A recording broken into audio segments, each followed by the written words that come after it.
بسم الله الرحمن الرحيم. ஒரு தொழுகைக்காக ஒது செஞ்சுட்டோம். அந்த தொழுகையை தொழுது முடிச்சதுக்கு அப்புறம் மறு தொழுகைக்காக காத்துக்கிட்டு இருக்கும் போது புறம் ஃபித்னா டிவி சீரியல் இத பத்தி பேசாம வேற எதையாவது பேசினோம்னா மறு தொழுகை கூடுமா கூடாதா? அதாவது ஒது செஞ்சிருக்க நிலையில அடுத்த தொழுகைக்காக வேண்டி எதிர்பார்த்துக்கிட்டு இருக்கும் பொழுது நம்ம இடையில வேற வேற பேச்சுக்கள்லாம் பேசினா அது அடுத்த தொழுகை கூடுமா அப்படின்னு கேட்கறாங்க. தாராளமா கூடும். ஏன்னா ஒது தான் இங்க பிரச்சனை. ஒது இருந்துச்சுன்னா அந்த ஒதுவை கொண்டு தொழுதரலாம். ஒது இல்லை என்று சொன்னா ஒது முறிஞ்சிருச்சுன்னா திரும்ப மீண்டும் ஒது செய்யணும். அவங்களுடைய கேள்வி என்னன்னா, இது மாதிரி தேவையில்லாத பேச்சுக்கள் பேசுவதுங்கிறது ஒதுவை முடிக்குமா? ஒதுவை முடிச்சா தொழுகையும் முடிக்கும்ல, தொழுகையும் பாதிக்கும்ல, அதான் கேள்வி. மற்ற எந்த பேச்சுக்களுமே தொழுகையை முடிக்காது. இந்த சுட்டி காட்டிங்கள தப்பான பேச்சுக்கள், கோல் சொல்றது, புறம் பேசுறது, டிவி பாக்குறது, அது சம்பந்தப்பட்ட பேச்சுக்கள் கூட ஒதுவை முடிக்கிறது இல்லை. அதுவெல்லாம் பாவங்கள்ல உள்ளது, பெரிய குற்றம். அடுத்தவருடைய சதையை அறுத்து திங்கிறது சமம் புறம் பேசுறது, அது மாதிரியான ஒழுக்கக்கேடான காட்சிகளை பார்க்கறது பேசுறதும் மார்க்கத்தில் ஒரு விபச்சார குற்றத்திற்கு இணையானது. வாய் செய்கிற விபச்சாரம், காது செய்கிற விபச்சாரம் அப்படிலாம் ரசூலுல்லாஹ் வன்மையா கண்டிக்கிறாங்க. ஆனா அவை ஒதுவை முடிக்காது. ஒதுவை முடிக்கிறதுன்னு சில காரியத்தை ரசூலுல்லாஹ் சொல்லி தந்திருக்கிறாங்க. அந்த பட்டியல உள்ளது மட்டும்தான் ஒதுவை முடிக்கும். அப்படி ஒது முடிஞ்சு அந்த காரியத்தை செஞ்சு ஒது முடிஞ்சிருச்சுன்னா மீண்டும் ஒதுவை செஞ்சுக்கிட்டு தொழுகைக்கு போகணும். அதை தவிர்த்து வேற எந்த பேச்சுக்கள் பேசினாலும் அது நம்முடைய தொழுகையை பாதிக்காது, நம்முடைய ஒதுவையும் பாதிக்காது. அது ஒரு நன்மையான காரியமா இருந்தால் நன்மை எழுதப்படும், தீமையான பேச்சுக்களா இருந்தால் தண்டனை எழுதப்படும். இஸ்லாமியர்கள் அரசியல் போட்டியிடக்கூடாது, கொள்கை இழந்துருவோம், இஸ்லாத்தை இழந்துருவோம் அப்படின்னு நம்ம சொல்லிக்கிட்டு இருக்க நம்ம இஸ்லாமியர் அல்லாத ஒரு மாற்று மத சகோதரர், அப்புறம் வட்டி, மது, சூது, உபச்சாரம், மோசடி, இறை மறுப்பு இவை எல்லாம் அடங்கிய ஒருத்தனுக்காக நம்ம எலெக்ஷன்ல இறங்கி பிரச்சாரம் செய்யறது எந்த விதத்துல கூடும்? இது இஸ்லாத்தை பாதிக்காதா? இஸ்லாத்தை விட்டு நம்ம வெளியில போயிருவோமா? அதாவது என்ன கேட்கிறாங்கன்னா, நாம அரசியல்ல இறங்க கூடாதுன்னு சொல்றோம். அரசியல்ல இறங்குறதுனால நம்முடைய மார்க்க ரீதியான பல கொள்கைகளை அடகு வைக்க வேண்டியது வந்துடும், வணக்கம் சொல்ல வேண்டியது வரும், தேவையில்ல கூட கும்பிடு போட வேண்டிய அவசியம் ஏற்படும், பொய்யான வாக்குறுதிகளை அள்ளி கொடுக்க வேண்டியது இருக்கும். இந்த மாதிரி அரசியல்வாதிகளுடைய தொடர்புனால நம்முடைய ஒழுக்க ரீதியான வாழ்க்கைகள் தடம் புரளுவதற்கு வாய்ப்பு இருக்கிறது. எனவே அரசியல் களத்தில் நிற்பதுங்கிறது அது நாம அதை தவிர்த்து கொள்ளணும்னு பிரச்சாரம் பண்றோம். அதை ஒரு முடிவாக வைத்துக் கொண்டு தமிழ்நாடு தௌஹீத் ஜமாத்தும் அரசியல்ல இறங்காது என்பதை ஒரு நம்முடைய பைலா விதிகளில் ஒரு விதியாகவே சேர்த்து வைத்திருக்கிறோம். இப்ப அவங்களுடைய கேள்வி என்னன்னா, நாம அரசியல்ல இறங்கல, நாம போய் நமக்காண்டி ஓட்டு கேட்கல, ஆனா மத்தவங்களுக்காண்டி ஓட்டு கேட்கிறோம்ல, அவங்க மட்டும் என்ன நல்லவங்களா? வட்டி வாங்குற பெரும்பாவத்தில் ஈடுபட்டு இருக்கிறாங்க, அது மாதிரி இணை கற்பித்தல்கிற பெரும்பாவத்தில் ஈடுபட்டு இருக்கிறாங்க, பெரும்பெரும் குற்றவாளிகள், கிரிமினல் குற்றவாளிகளா இருக்கிறாங்க. அப்படிப்பட்டவர்களுக்கு ஆதரவாக போய் ஓட்டு கேட்பது அது சரியா? அவங்களுக்காண்டி பிரச்சாரம் பண்ணி உங்களுக்கு ஓட்டு போடுங்கன்னு சொல்றோமே, அது நியாயமா அப்படின்னு சொல்லி கேட்கிறாங்க. அது மார்க்க ரீதியாக அதை குறை சொல்ல இயலாது.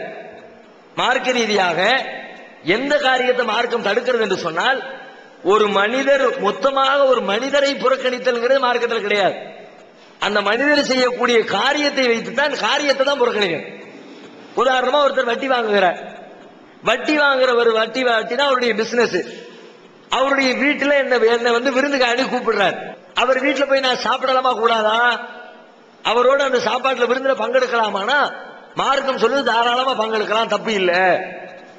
வட்டிக்காரர் வீடுலப்பா, வட்டினா வட்டிக்குரிய குற்றம் அவனுக்குள்ளது, உனக்கும் அவனுக்கும் என்ன தொடர்பு? நீங்கள் வட்டிக்கு ஏதேனும் ஒரு விதத்தில் துணை புரிந்தீர்களா? அவரோடு சம்பந்தப்பட்ட நீங்கள், அவரோடு உறவாடிய நீங்கள், அவருடைய வீட்டிலே போய் அமர்ந்து அவருக்கு அருகிலே அமர்ந்து சாப்பிட்ட நீங்கள், எந்த விஷயத்தில் உங்களுக்கும் அவருக்கும் இடையில் உண்டான தொடர்பு இருக்கிறது? வட்டி என்ற அடிப்படையில் தொடர்பு இருக்கிறதா அல்லது விருந்து என்ற அடிப்படையில் தொடர்பு இருக்கிறதா? விருந்து என்ற அடிப்படையில் மட்டும்தான் தொடர்பு இருக்கிறது. அவர் வட்டி வாங்கி சம்பாதிச்சிருந்தாலும் அந்த குற்றம் அவரை சாரும். உங்களுக்கு அவர் வட்டி கொடுக்கல, அன்பளிப்பு தான் கொடுக்கல. அல்லாஹ் குர்ஆன்ல சொல்லி காட்டுகிறான், அவர் செய்யற குற்றம் அவருக்கு தான் உண்டு. ரசூல் ஸல்லல்லாஹு அலைஹி வஸல்லம் இந்த மாதிரி காரியத்தை பண்ணி இருக்கிறாங்க. ரசூலுல்லாஹ் காலத்துல யூதர்கள் வாங்க நமக்கு தெரியும். யூதர்களுடைய குல தொழில் என்ன? முக்கியமான தொழில் வட்டி வாங்குறதா. குர்ஆன்லயே அல்லாஹ் சொல்லி காட்டுகிறான், வட்டியிலேயே மூழ்கி கிடந்தாங்க, அதனாலேயே அவங்களுக்கு சாபம் ஏற்பட்டுச்சு. அல்லாஹ் தடுத்த வட்டியை வாங்கி சாப்பிட்டாங்க, அதனாலேயே அல்லாஹ்வுடைய சாபத்துக்கு ஆளானாங்க என்று குர்ஆன் சொல்லி காட்டுகிறது. நம்ம யூதர்களுடைய குலத்தொழிலே வட்டியை தான் பிரதானமாக கொண்டிருந்தது அவருடைய பொருளாதாரம். அப்படிப்பட்ட யூதர்கள் யூத பெண்மணி ஒரு பெண்மணி ரசூலுல்லாஹ்வுக்கு விருந்து கொடுக்குறாங்க. நாம எல்லாம் கேள்விப்பட்டிருப்போம், ரசூலுல்லாஹ்வுக்கு ஒரு ஆட்டுல ஒரு பெண்மணி விஷத்தை தடவி கொடுத்தா அந்த இதை ரசூலுல்லாஹ் திங்கும் போது விஷம் இருக்குன்னு கண்டுபிடிச்சிட்டு அதுக்கப்புறம் திங்காம விட்டுட்டாங்க, கூப்பிட்டு அந்த பெண்மணியை விசாரிச்சாங்க என்றெல்லாம் ஒரு பிரபலியமான நிகழ்ச்சி ஒன்று கேள்விப்பட்டிருப்போம். அந்த விருந்தை கொடுத்த பெண்மணி யாரு? ஒரு யூத பெண்மணி. எதுக்கு கொடுக்குறா? ரசூலுல்லாஹ் கொலை பண்றதுக்காண்டி கொடுக்குறா. அப்ப அந்த யூதர்களுடைய வருமானம் வட்டியா தான் இருக்கிறது. இப்ப வட்டி வாங்கக்கூடிய ஒருத்தர் விருந்து கொடுக்கிறாரு, அந்த விருந்தை ரசூலுல்லாஹ் ஏற்றிருக்கிறாங்க, அவரோடு உறவாடி இருக்கிறாங்க, அவரோடு நட்பு பாராட்டி இருக்கிறாங்கன்னு விளங்குகிறார். எந்த அடிப்படை நட்பு பாராட்டினாங்க? அவருக்கு வட்டிக்கு ரசூலுல்லாஹ்வுக்கு எந்த தொடர்பு வரல.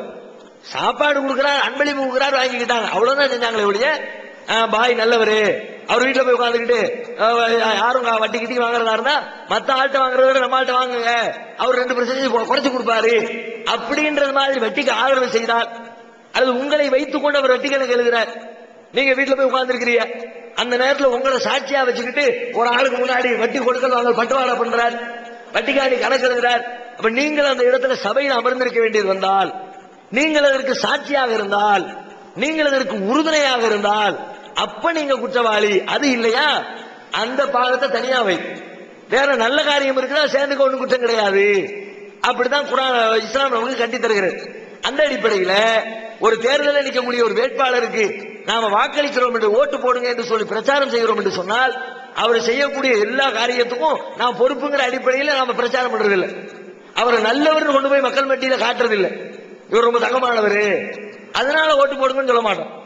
ஓட்டு போடுங்கன்னு ஒருத்தர் நிப்பாட்டி வச்சுக்கிட்டு, ஒருத்தர் நம்முடைய மேடையில் உட்கார வச்சுக்கிட்டு, வேட்பாளர் உட்கார வச்சுக்கிட்டு இவருக்கு நீங்க ஓட்டு போடுங்கன்னு சொல்லுவோம். சொல்லக்கூடிய நேரத்தில் கூட இவர் நல்லவர் எனவே ஓட்டு போடுங்கன்னு சொல்ல மாட்டோம். என்ன அடிப்படையில் ஓட்டு போடுங்க சொல்லுவோம்? தேர்தலில் இவர் நிற்கிறாரு, சில விஷயங்கள சமுதாயத்துக்கு இவர் நன்மை செஞ்சிருக்கிறாரு, இவர் சார்ந்திருக்கிற அமைப்பு சமுதாயத்துக்கு நன்மை செஞ்சிருக்குது, நன்மை செய்வேன் என்று வாக்குறுதி கொடுத்திருக்கு, சமுதாயத்துக்கு இவங்களால் நன்மை கிடைக்கும்ன்ற மாதிரி நமக்கு எதிர்பார்ப்பு இருக்கிறது. எனவே நீங்கள் இவர்களுக்கு வாக்களியுங்கள். அவர் அந்த வாக்களிக்கிறதுல மட்டும்தான் தொடர்பு. ஏன் அது மட்டும் இல்ல, வாக்களிக்கிறத தாண்டி அவங்க செய்யக்கூடிய குற்றம், வட்டி, விபச்சாரம், கிரிமினல் வேலை எதுக்கும் நாம உடனே கிடையாது. இன்னும் சொல்ல போனா அவங்களுக்கு வாக்களிக்க சொல்லிவிட்டோம், வாக்கு அளிச்சாச்சு, அவங்களை வெற்றி பெற செஞ்சு ஆட்சியில் உட்கார வச்சாச்சு. உட்கார வச்சதுக்கு பிறகு இந்த பகிரங்கமாக நம்முடைய அரசியல் சாசன சட்டப்படி மக்களுக்கு கேடு விளைவிக்கக்கூடிய ஒரு பெரிய காரியத்தை செய்யறாங்க, அது ஒரு சமுதாயத்துக்கு கேடு விளைவிக்கக்கூடிய மாதிரியான பேச்சுவார்த்தைகளை பேசுறாங்க. நாம வாய் பத்திக்கிட்டு மௌனமா இருந்தா பாத்தீங்களா, நீங்க ஆதரிச்ச ஆளு தப்பு செஞ்சாருன்னா கண்டுக்க மாட்டேங்கிறீங்க, நீங்க ஒரேடியா சேர்ந்துட்டீங்கன்னு குறை சொல்லலாம். நாம என்ன பண்றோம்? ஆதரிச்சு ஓட்டு போட்டு ஏற்றி உட்கார வச்சுக்கிட்டு மறுநாளே என்னமா தப்பு பண்ணுனா தப்பை ஏற்று குரலும் கொடுக்கிறோம். அவருக்கு ஒரு புறத்தில் வாக்களித்த ஆதரவும் கொடுத்தோம், மறுபுறத்தில் அவர்களுடைய தவறுகளையும் கண்டிக்கிறோம். எல்லா ஆட்சியாளருடைய தவறையும் கண்டிச்சமா இல்லையா? திமுக ஓட்டு போட்டோம் கடைசி தேர்தல்ல, லாஸ்ட்ல அவங்க செய்ய எவ்வளவு குற்றங்களுக்கு எதிராக களத்திலே இறங்கி போராடி இருக்கிறோம். அவருடைய முதலமைச்சருடைய வீடு முற்றுகை அளவிற்கு பெரிய பெரிய போராட்டங்கள் நடத்தினவே அவங்களுக்கு வாக்களிச்சு தான் இந்த வேலையை பார்த்தோம். ஏன்? தப்பு செஞ்சா தப்புல ஒத்துக்க மாட்டோம், ரைட்டுனா ரைட்ல ஒத்துக்குவோம். எதுல ஒத்துக்கணுமோ, எதுல ஒத்துக்கொள்வதற்கு மார்க்கம் அனுமதிக்குதோ அதுல ஒத்துக்குவோம். எதுல ஒத்துக்கொள்வதற்கு மார்க்கம் அனுமதிக்கலையோ அதிலே நாங்கள் கூட்டணி சேர மாட்டோம், அதிலே நாங்கள் ஒத்து போக மாட்டோம். ஜெயலலிதாவுக்கு ஓட்டு போட்டோம், ஓட்டு போட்டதுக்கு பிறகு ஜெயலலிதாவை எதிர்த்து எத்தனை ஆர்ப்பாட்டங்கள் நடத்தி இருக்கிறோம். அந்த அடிப்படையில் தான் இதை எடுத்துக்கொள்ள வேண்டும். அதனால நாம செய்யக்கூடிய அவங்களுக்கு வாக்களித்தல் என்பது அவங்களுடைய எல்லா குற்றங்களையும் பொறுப்பேற்பதாகவோ அல்லது எல்லா குற்றங்களுக்கும் ஆதரிப்பதாகவோ அர்த்தம் எடுத்துக்கொள்ள கூடாது. அந்த காரியத்தில் தொடர்பு மற்ற காரியத்தில் தொடர்பு இல்லை என்று இரண்டா பிரித்துக் கொள்ள வேண்டும். ரசூல் தான் பிரிச்சிருக்கிற காரணத்தினால். அதை தாண்டி இன்னொன்று என்ன அப்படின்னா, இது மாதிரி அவர்களை தேர்ந்தெடுக்க வேண்டிய தேவை இருக்கிறார். இப்படிப்பட்ட ஒரு ஆளா இருக்கிறார், அவங்களுக்கு ஏன் வாக்கு கேட்கணும் அப்படி ஒரு கேள்வி அதுக்குள்ள இருக்குதுல்ல. நல்லா தெரியுது வட்டி வாங்குறாங்க, நல்லா தெரியுது இணையற்பிக்கிறவங்க, நல்லா தெரியுது பெரும்பாவங்கள் செய்யறாங்க. இப்படிப்பட்ட ஒரு ஆளுக்கு ஓட்டு போடணும் அவசியம் வந்துச்சு. ஓட்டு போட்டு ஏன் பிரச்சாரம் பண்ணணும்? அவன் விரும்பினா போடுறான், விரும்பாட்டி போடாட்டி போயிட்டே இருக்கான்னு விடுற வேண்டியதானே. இப்படி ஒரு ஆளுக்கு நாம செய்யணுமா? அது ஒரு உணர்வு ஒரு கேள்வி வரும். உணர்ச்சி அடிப்படையில இவ்வளவு கேடு கட்டவனா இருக்கான இவருக்கு போட்டு செய்யணுமா அப்படின்னு ஒரு இயல்பான சிந்தனை வரலாம். செய்யலாமா அப்படின்னா நாம செய்யணும், வேற வழி கிடையாது. ஏன் வழி கிடையாது செய்யணும்னா, களத்தில் நிற்கக்கூடிய யாரை எடுத்துக்கொண்டாலும் ஏதேனும் ஒரு விதத்தில் அப்படித்தான் இருக்கிறாங்க.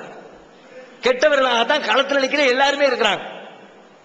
களத்தில் நிற்கிறதுல பிரிச்சு பார்க்கறது மாதிரி நல்லவர்களும் கெட்டவர்களும் அப்படி வித்தியாசமா நின்னா நாம நல்லவங்களுக்கு ஓட்டு போடுங்க, கெட்டவங்களுக்கு ஓட்டு போடாதீங்கிற மாதிரி பிரிச்சு சொல்லலாம். தேர்தல் களத்தில் நிற்கிறது எல்லாம் யாரு? தமிழ்ல சொல்லுவாங்கல்ல, எரியிற கொல்லியில எந்த கொல்லி நல்ல கொல்லின்னு தேடணும்னு.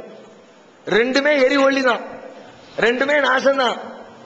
இருக்கிற அழிக்கிற நாசத்துல இவன் 4 நாள்ல நம்மளை அழிப்பான்னா அவன் 40 நாள் வரைக்கும் உசுரோடு விட்டு வச்சிருப்பான்.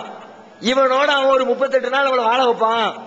2 பேரும் அழிக்கிறவன்னு தெரியுது, 2 பேரும் கெட்டவர்கள் தெரியுது. இருந்தாலும் இவர்களின் கேட்டை விட அவர்களின் கேடு குறைவாக நல்லவர்னு முடிவெடுக்க முடியல.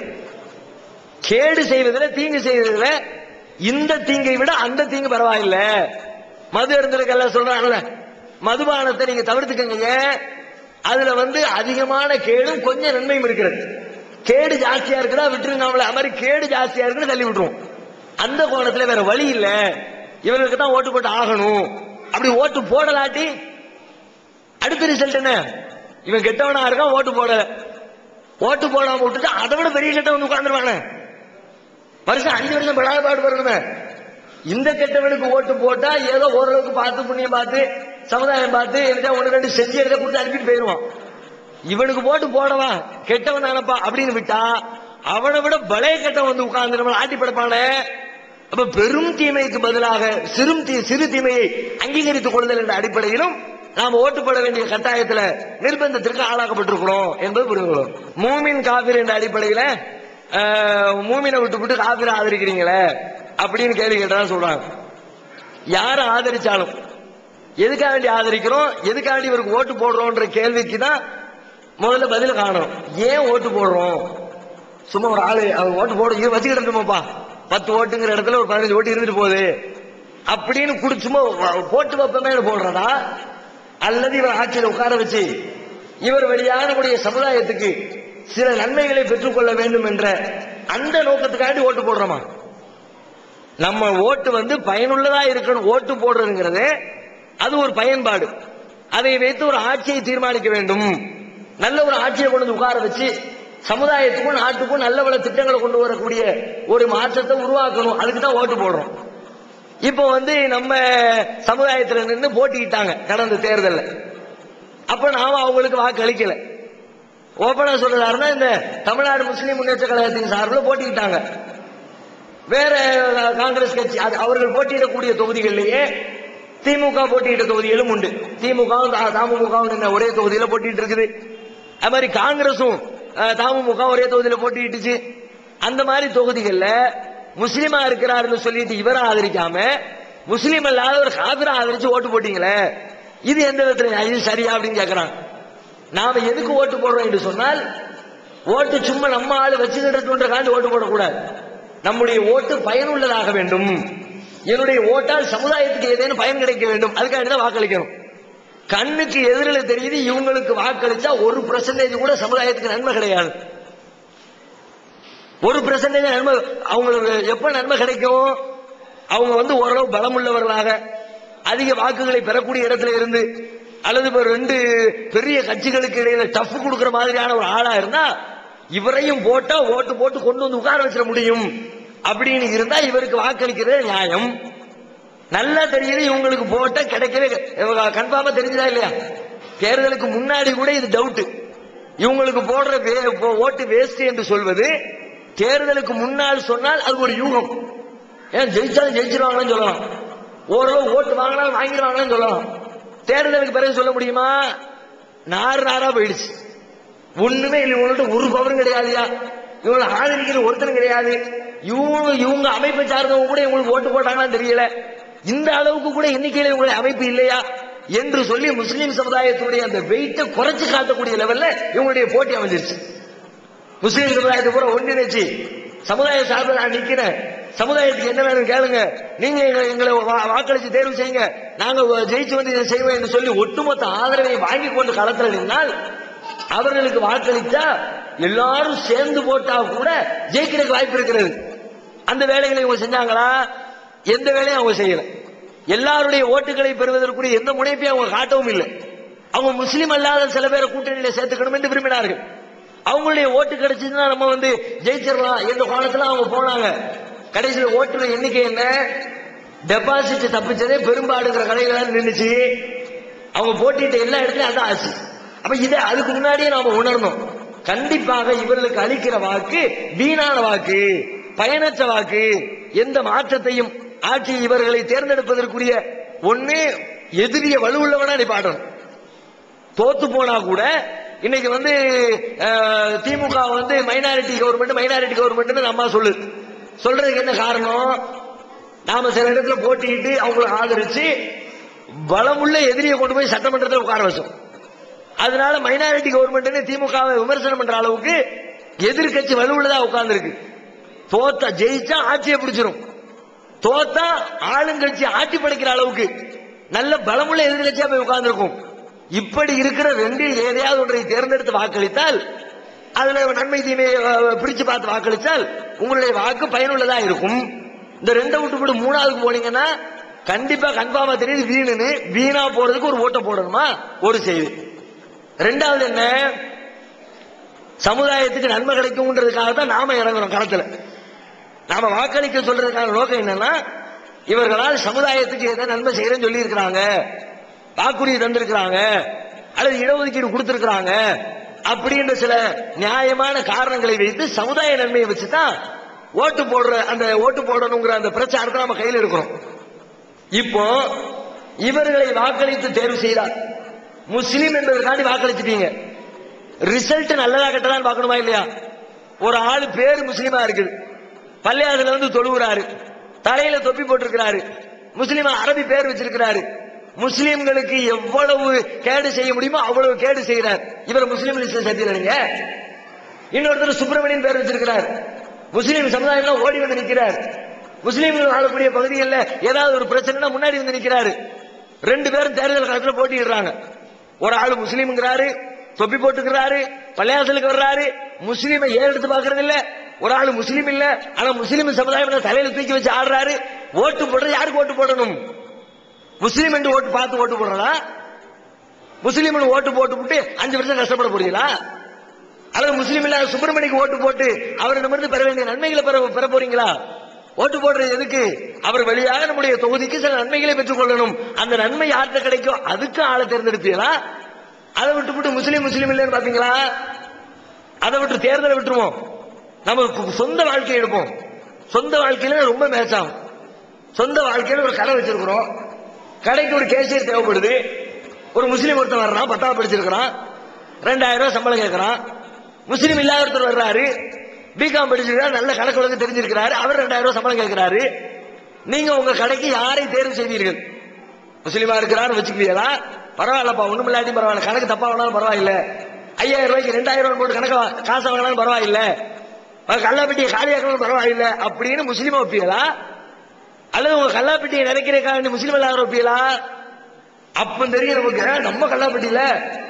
இப்ப என் சொந்த கல்லாப்பட்டியில பஞ்சாயத்து வரும்பொழுது கரெக்டா யோசிக்கிறேன்னா, சமுதாய கல்லாப்பட்டியில கை வைக்கிற ஒருத்தரை போய் வைக்கலாமா? இவர்கள் எல்லாம் சமுதாய கல்லாப்பட்டியில கை வைத்த திருடர்கள் இல்லையா? எத்தனை தடவைகள் நிரூபிக்கப்பட்டிருக்கிறது? ஒரு தடவையா 2 தடவையா?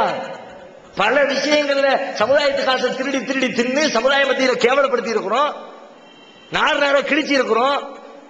ஏழை எளிய மக்கள், கஷ்டப்பட்ட மக்கள் வீடு வாசனையில இழந்துவிட்டு சுனாமியில அவ்வளவு சிரமப்படுறவனுக்கு ஒவ்வொரு கிராம சம்பாதிக்கிறவன் தன்னுடைய சம்பாத்தியத்தை எல்லாம் கொடுக்கிறான் வெளிநாட்டுல.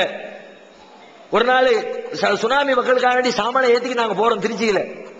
ஒரு வயதான மூதாட்டி, ஒரு பாலடைஞ்ச குடிசை, அந்த பொம்பளை சம்பாதிச்சு அந்த குடும்பம், அந்த தாய் தன்னுடைய வயிற்றை கழுவிக்கிறான். ஒரு 80 வயசு இருக்கும் அந்த பாட்டிக்கு. ரொம்ப ஏழ்மையான பாட்டி. ஒரு நெளிஞ்சு போன சட்டியெல்லாம் கருத்து போன, அடுப்புல வச்சு எரிச்சு கருத்து போன ஒரு சட்டி, நெளிஞ்சு பல வருஷமாச்சு போல இருக்கு. வாங்கிய ஒரு அலுமினிய சட்டியை கொண்டு வந்து கையில கொடுத்து, ரசாயத்தை கொண்டு போய் அங்க கூட யாராவது இல்லாம இருப்பாங்க. இப்படி கொடுத்தாங்க சுனாமியில பாதிக்கப்பட்ட மக்களுக்கு. இப்படிப்பட்டவங்கள்ட்ட காசையெல்லாம் வாங்கி ஒருத்தன் திங்கிறாங்கன்னா எவ்வளவு பெரிய அயோக்கியம். அதை வாங்கி தன்னுடைய இயக்கத்துக்கு கட்டணம் கட்டுறாங்கன்னா எவ்வளவு பெரிய அயோக்கியம். இவ்வளவு மக்கள் வந்து அந்த மக்கள் இவ்வளவு கஷ்டத்துல இருக்கிறவங்க கொடுக்க நினைக்கிறாங்க, சொகுசா வாழ்ந்துகிட்டு மேலும் மேலும் சுருட்ட நினைக்கிறான்னு சொல்லிவிட்டு கன்ஃபார்ம் ஆனதுக்கு பிறகும் சமுதாயத்தினுடைய கல்லாப்பெட்டியில கை வைக்கிற அயோக்கியன்னு தெரிஞ்சதுக்கு பிறகு அவனுக்கு ஓட்டு போட முடியுமா?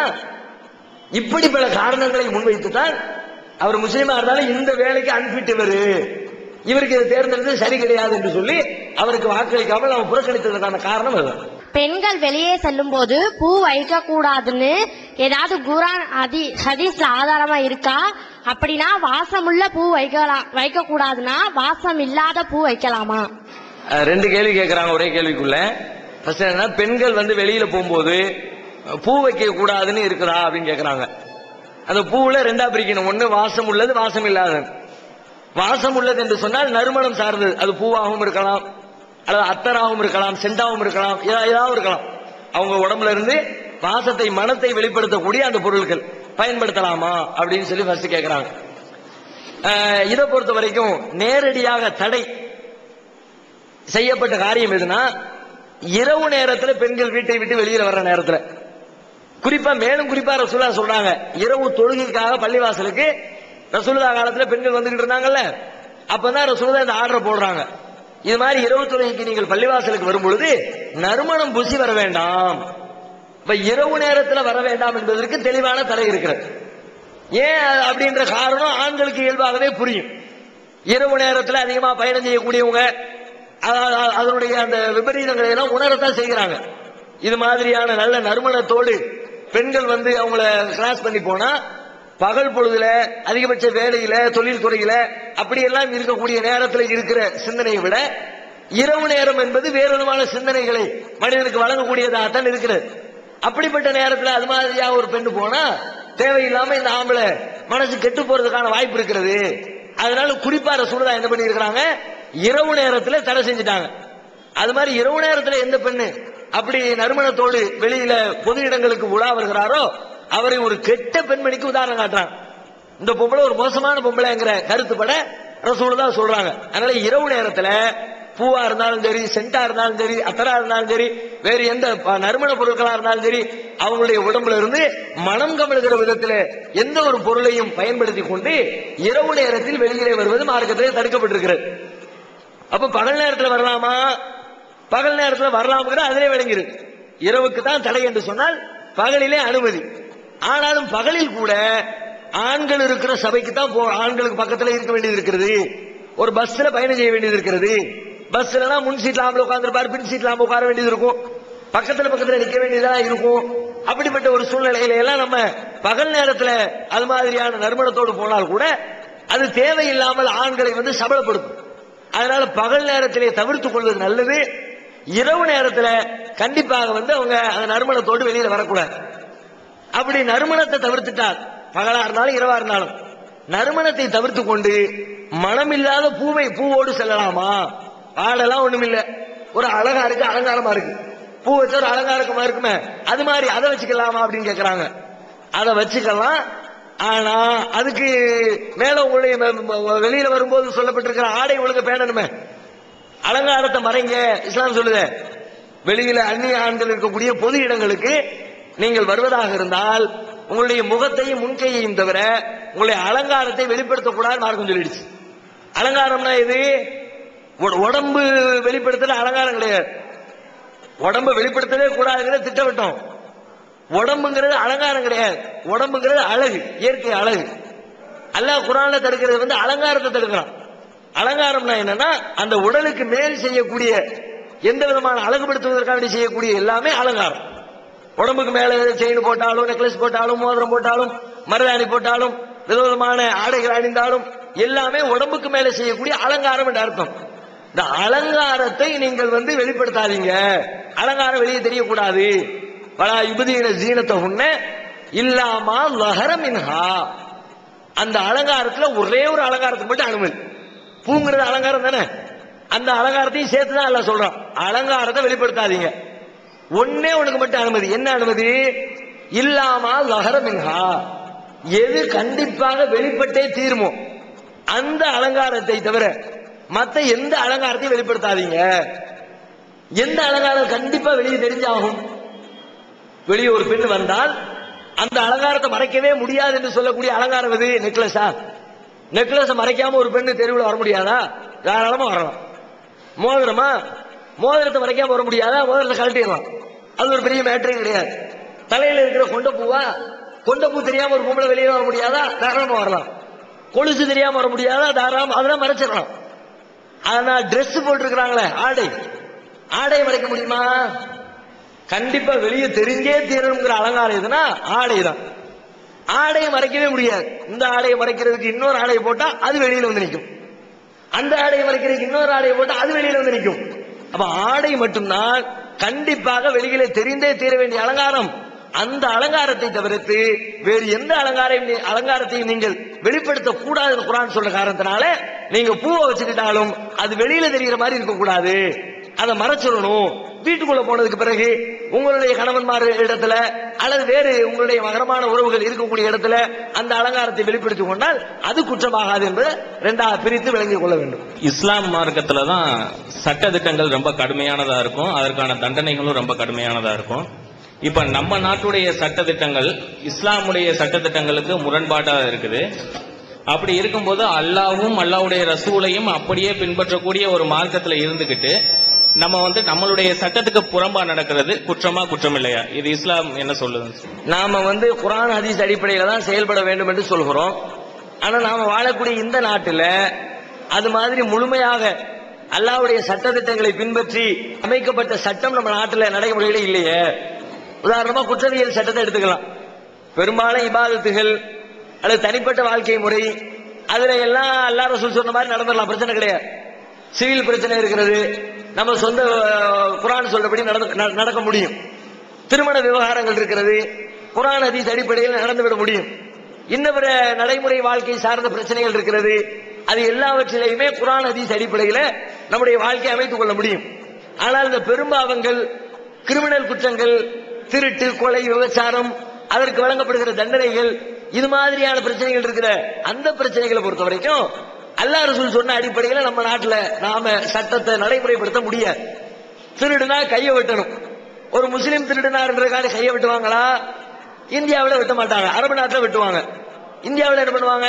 அதுக்கு செக்ஷன் எத்தனை மாசம் ஜெயில இருக்குன்னு வச்சிருப்பாங்க. ஜெயில உள்ள போட்டுட்டு வெளியே அனுப்பிடுவாங்க. கொலையே பண்ணுனா கூட பல பேருக்கு கொலை பண்ணதுக்கு உள்ளுக்குள்ள ஒரு பல மாசம் உள்ள வச்சுட்டு அவங்களே வெளியே அனுப்பிடுவாங்க. அப்ப இஸ்லாம் சொல்லக்கூடிய சட்டங்கள் முழுமையாக சில இடங்களில் இந்தியாவில் பின்பற்ற முடியல. இது இப்படி ஒரு வாழ்க்கை வாழ்றது கரெக்ட் தானா? இப்படி நாம இருக்கலாமா அப்படின்னு கேட்கிறாங்க. இருக்கலாம், குற்றம் கிடையாது. எந்த அடிப்படையில் கிடையாது என்று சொன்னால் குர்ஆன் ஹதீஸை பின்பற்ற வேண்டும் என்பதில் மாற்றுக்கிறது கிடையாது. ஆனால் நாம் வாழக்கூடிய இந்த நாட்டில் இப்படிப்பட்ட இந்த நாட்டுடைய சட்ட திட்டத்துக்கு கட்டுப்பட்டு குர்ஆன் ஹதீஸ் சொல்லாத வேற சட்டம் தான் நடைமுறையில் இருந்தாலும் அந்த சட்ட திட்டங்களுக்கு கட்டுப்பட்டு நாம நடப்பது மார்க்கத்தின்படி குற்றம் இல்லை. எந்த அடிப்படையில்னா ரசூல் ஸல்லல்லாஹு அலைஹி வஸல்லம் காலத்திலே அதற்கு நமக்கு சில உதாரணங்கள் இருக்கிறது. ரசூல் ஸல்லல்லாஹு அலைஹி வஸல்லம் மக்காவில் வாழ்ந்து கொண்டிருக்கும் பொழுது மக்காவில் எதிரிகளுடைய தொல்லை அதிகரித்த நேரத்தில் அப்போ மக்காவை விட்டு சில பேரை அபிசீனியாங்கிற பக்கத்து நாட்டுக்கு ரசூல் தான் அனுப்பி வைக்கிறாங்க. இங்கதான் நீங்க நிம்மதியா அல்லாஹ் வணங்கி வெளிப்பட முடியல, ரொம்ப தொல்லை கொடுக்கறாங்க. அதனால அங்க ஒரு கிறிஸ்தவ மன்னர் ஆட்சி பண்றாரு, அவருடைய ஆட்சியின் கீழ் போய் நீங்க நிம்மதியா இருங்க அப்படின்னு சில பேரை அனுப்பி விடுறாங்க. அவங்க போய் அங்க வாழ்றாங்க. அங்க வாழ்ந்து எப்படி வாழ்ந்தாங்க? அந்த அபிசீனிய நாட்டு சட்டத்துக்கு கட்டுப்பட்டு வாழ்ந்தாங்களா அல்லது குர்ஆன் ஹதீஸ் அடிப்படையில் உண்டான சட்டத்தை ஃபாலோ பண்ணாங்களான்னா அபிசீனிய சட்டத்தின் அடிப்படையில் தான் நடந்தாங்க. அந்த கிறிஸ்தவ நாட்டுக்கு என்னென்ன கிரிமினல் குற்றங்கள்ல என்னென்ன சட்ட திட்டங்கள் வச்சிருந்தாங்களோ அதை அவர்கள் ஏற்றுக்கொண்டார்கள். அதை ரசூலுல்லாஹ் கண்டிக்கல, அல்லாஹ்வும் கண்டிக்கல. அப்ப நாமும் இது மாதிரி நாம வாழக்கூடிய நாடு வேறு மதத்தவர்களுடைய அல்லது வேறு பல கலாச்சாரங்கள் கலந்திருக்கக்கூடிய தேசத்தில் நாம் வாழ்ந்தால் அந்த நாட்டுடைய சட்டத்திற்கு கட்டுப்படுவது குற்றம் இல்லை என்பது அதிலிருந்து விளங்கிக் கொள்ளலாம். அது மட்டும் இல்லாம உதாரணமா சொல்றாரு யூசுப் அலைஹிஸ்ஸலாம். யூசுப் அலைஹிஸ்ஸலாம் அவங்க ஒரு நாட்டில் வாழ்றாங்க. அந்த நாட்டில் உள்ள அந்த அரசி, அந்த அமைச்சருடைய மனைவி யூசுப் நபி இடத்துல தவறாக நடக்க முயற்சி இருக்கிறார். கடைசியில் அங்கிருந்து தப்பிச்சு கடைசியில் ஜெயில போய் அடைக்கப்படுறாங்க. ஜெயில இருந்து திரும்பி வந்த உடனே யூசுப் நபி இந்த கருவூலத்தினுடைய பொறுப்பாளர் பதவி, ஒரு அமைச்சர் பதவியை கேட்டு வாங்குறான். உணவு பதார்த்தங்களை எல்லாம் பாதுகாத்து பொருளாதாரத்தை பங்கிடக்கூடிய அந்த பொறுப்பை என் கையில கொடுங்க அப்படின்னு அந்த நாட்டு மன்னரிடத்துல கேட்டு வாங்கி அந்த அடிப்படையில் ஆட்சி செய்யறாங்க. அந்த ஆட்சிக்கு கட்டுப்பட்டு அந்த மன்னர் என்ன சட்ட திட்டங்களை வச்சிருந்தாங்களோ அந்த சட்டத்தின் அடிப்படையிலேயே செயல்பட்டாங்க. அல்லாஹ் குர்ஆன்ல சொல்லி காட்டுகிறான். அப்ப நாமளும் அது குர்ஆன் ஹதீஸ் அடிப்படையில் உள்ள சட்டமா? ஏன்னா குர்ஆன் ஹதீஸ் அடிப்படையில் உள்ள சட்டமா இருந்திருந்தா யூசுப் நபியை ஜெயிலுக்கு அனுப்பியிருப்பாங்களா? யூசுப் நபியை ஜெயிலுக்கு அனுப்பியிருக்க மாட்டாங்க. அப்போ இஸ்லாம் சொல்லக்கூடிய அடிப்படையில் அங்க சட்டம் இல்லை. ஆனாலும் அந்த சட்டத்திற்கு கட்டுப்பட்டு ஒரு அமைச்சராகவே பதவி ஏற்று அந்த சட்டத்திட்டங்களை எல்லாம் கடைபிடித்தார்கள் என்று சொன்னால் நாமும் வாழக்கூடிய ஒரு நாட்டில் அப்படி கட்டுப்படுவது குற்றம் இல்லை. அது மட்டுமில்ல, யூசுப் நபியே ஒரு கட்டத்தில் யூசுப் நபி அமைச்சராக இருக்கக்கூடிய நேரத்தில் அவங்களுடைய சகோதரர்கள் அவங்க வாழ்ந்த ஊர்ல ரொம்ப பெரிய பஞ்சம் ஆயிருச்சு. அந்த பஞ்சத்தை போக்குறதுக்காக வேண்டி யூசுப் நபியினுடைய நாட்டுக்கு வர்றாங்க. இங்க இருந்து தானியங்களை எல்லாம் எடுத்துட்டு வாங்கிட்டு போறாங்க. அப்படி தானியங்களை வாங்கிட்டு போகும்பொழுது யூசுப் நபியுடைய சகோதரர் ஒருத்தரும் அந்த கூட்டத்தோடு சேர்ந்து வர்றார். சகோதரர்னா அவங்களுக்கு இரட்டை சகோதரர்கள். ஒன்னு இவருடைய தாயோடு சேர்ந்த இவங்களை பெற்றெடுத்த தாய்க்கு பிறந்த ஒரு சகோதரர், மற்றவர்கள் எல்லாம் வேற தாய்க்கு பிறந்த சகோதரர்கள். அப்படிப்பட்ட 2 சகோதரர்களும் வர்றாங்க. மூத்த சகோதரர்களுக்கு யூசுப் அடையாளம் தெரியல. இது நம்ம யூசுப் தான், நாம தான் கிணத்துல கொண்டு தள்ளி விட்ட கொண்ட யூசுப் தான் சொல்லி மற்றவங்களுக்கு தெரியல. யூசுப் நபி அடையாளம் கண்டுக்கிட்டாங்க. ஆகா, நம்ம அண்ணன் தம்பி வார வந்திருக்கிறாங்க அப்படின்னு சொல்லிவிட்டு இவங்க கூட பிறந்தார் ஒரு தம்பி, அவரை தன்னோடு தக்க வைத்துக் கொள்வதற்கு அவங்க விரும்புறாங்க. அப்ப யூசுப் நபி என்ன பண்றாங்கன்னா ஒரு தந்திரம் பண்றாங்க. என்ன பண்றாங்கன்னா அந்த தானியத்தை அளந்து கொடுக்கிற மரக்கால் அளவுகோல் இருக்கும்ல, அந்த கருவிய அந்த மரக்கால ஒரு மூட்டையில தன்னுடைய சகோதரருடைய மூட்டைக்குள்ள ஒளிச்சு வைக்க சொல்லிடுறாங்க. ஒளிச்சு வச்சு எல்லாத்தையும் எடுத்து எல்லாரும் கொண்டு போயிடறாங்க. போய்கிட்டே இருக்கும்போது ஒளிச்சு திரும்ப கூப்பிடுறாங்க. யாரோ ஒரு ஆள் உங்க ஆள் எங்க பொருளை திருடிட்டாங்க, எல்லாத்தையும் செக் பண்ண வாங்க.